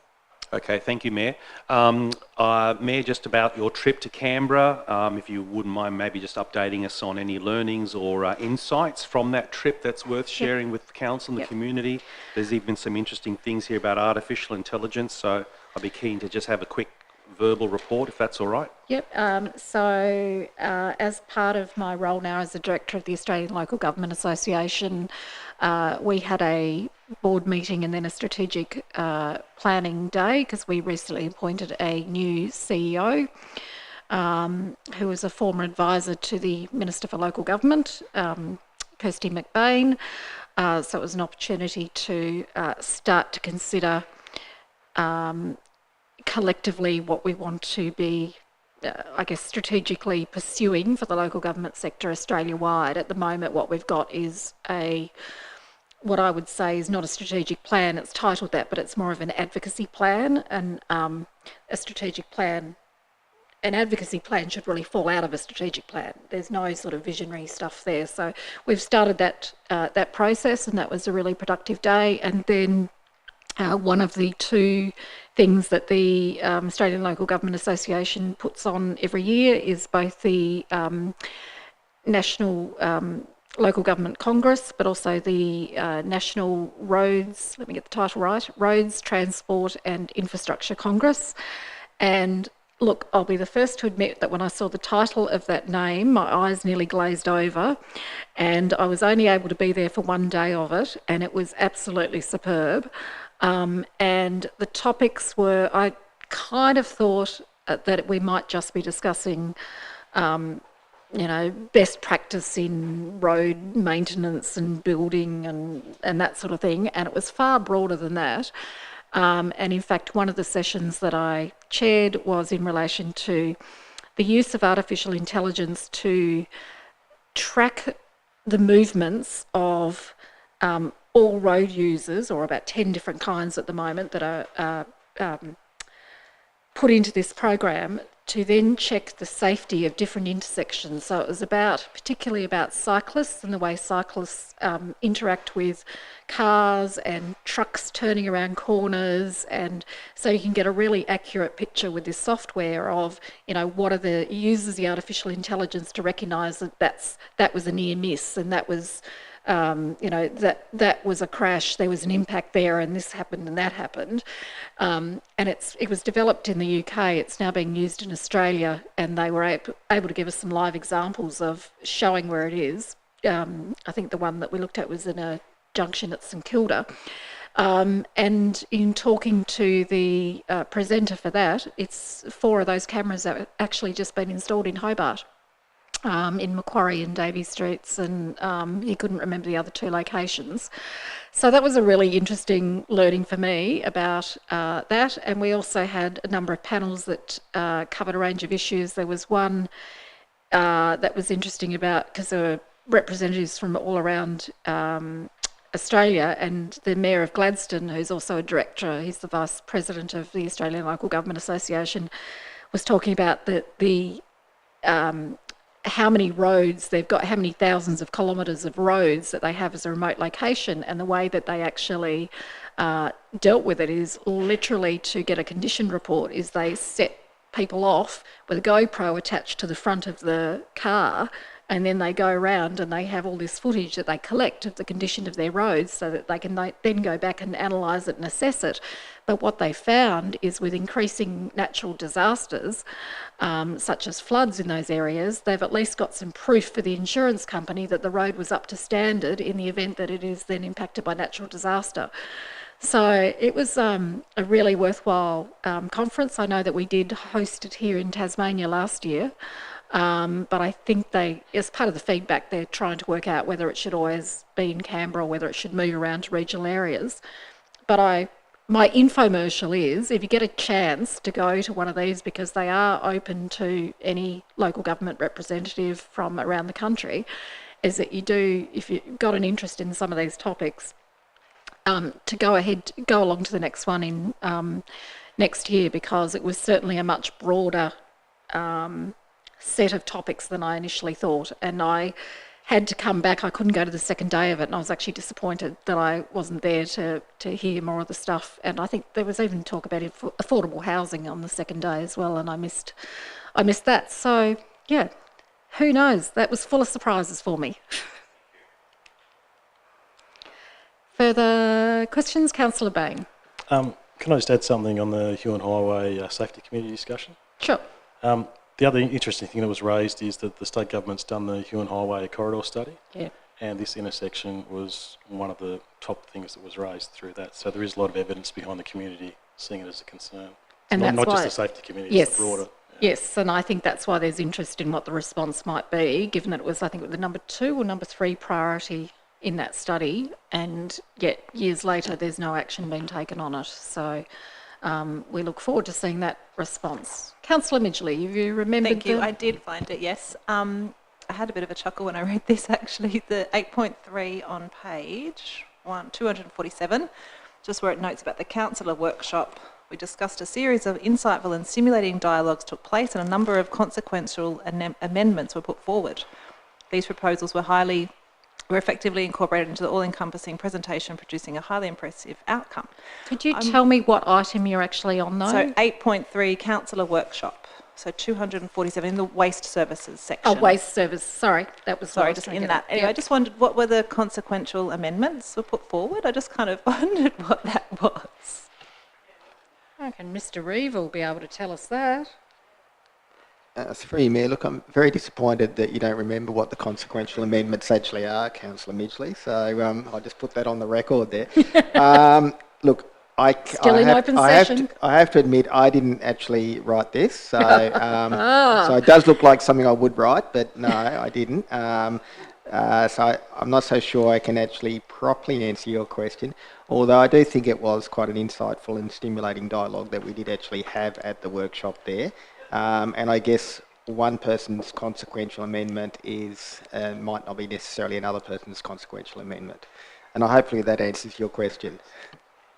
I'm glad that the board of KWS were pleased with the workshop and the level of engagement. It was actually a very interesting workshop. Councillor Dean. Just a question relating to the cycling committee's minutes. Action 21 on page 314 talks about the Channel Highway Taroona bike lanes bid, which we know we passed as part of the budget, which was $250,000. It says there the concept design for bike lane upgrades was attached to the agenda. I'd be very interested in seeing it. It's not obviously attached maybe to save paper, but if it to be shared to at least me or any other councillor that might be interested, I'd love to see it. Can you make that happen, Mr. Reeve? Through me, yeah, absolutely can send that out to you so you can have a look at where it is in concept. So just as a little brief interlude.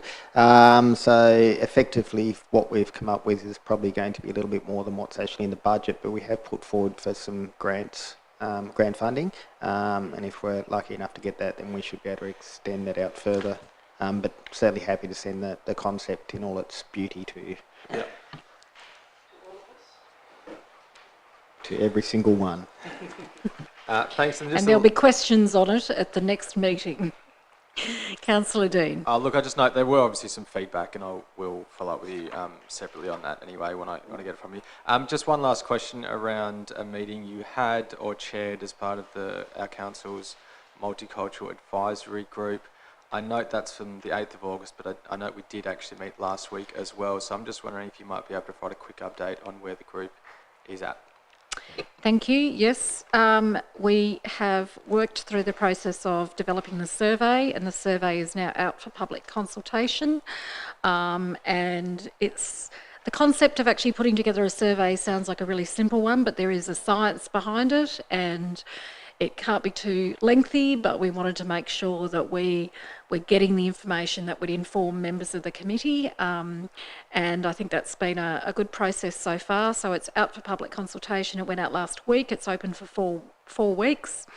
So we would certainly be interested in anybody filling it out who, it doesn't have to be that you were born overseas yourself, but anybody who has, because some of the questions relate to have you ever witnessed racism or discrimination or bias within the community. So we're hoping to get a range of feedback from that, and likewise we are having some social media posts about it.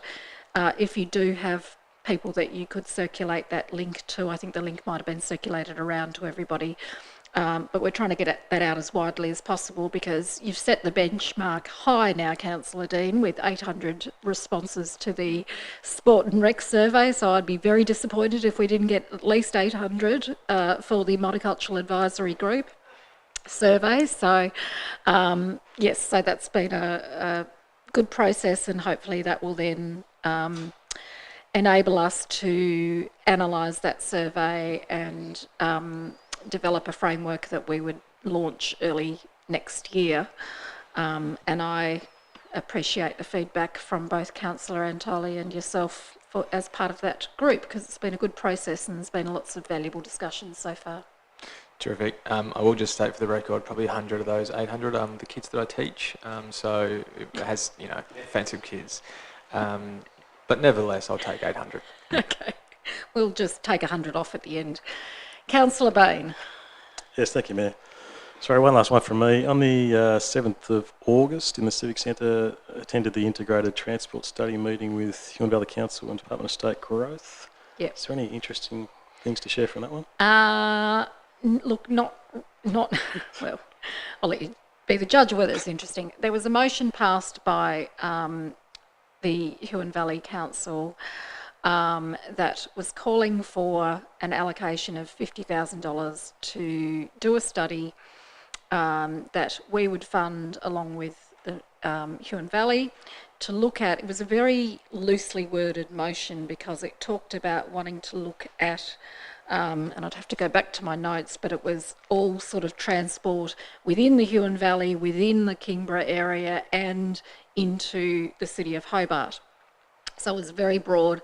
The meeting that we had involved the Mayor of Huon Valley and a couple of staff members, the Deputy Mayor, Mr. Reeve, representatives of the Department of State Growth, and we actually were trying to sort of like narrow down what the study was intending to do. And the reason DSG representatives were there was because we needed to kind of like map out what's already happening and what work is already being done, because we didn't want to overlap. We also, because it was such a vague motion, we came to the conclusion really that that $50,000 wasn't going anywhere near trying to have a study that was trying to encompass all those areas.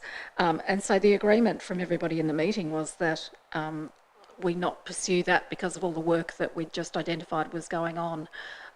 So the Mayor of the Huon Valley was going to go back and share that with her councillors. Any further questions? No. So I'm going to put the motion that the appendices attached to the agenda be received and noted. It was moved by Councillor Gladwright and seconded by Councillor Midgley. All those in favour? Against? The motion is carried. Takes us to page 189. There were no notices of motion. And then we're at confirmation of items to be dealt with in closed session. So it's confirmation of minutes, applications for leave of absence and recruitment consultant general managers vacancy. Looking for a mover and a seconder. I've got a mover in Councillor Fox and a seconder in Councillor Midgley. All those in favour? Against? Motion is carried. So thank you very much to everybody who has been watching along at home. In accordance with Kingborough Council meetings audio recording guidelines policy, recording of the open session of the meeting will now cease and the open session of Council adjourned at 7:45 p.m.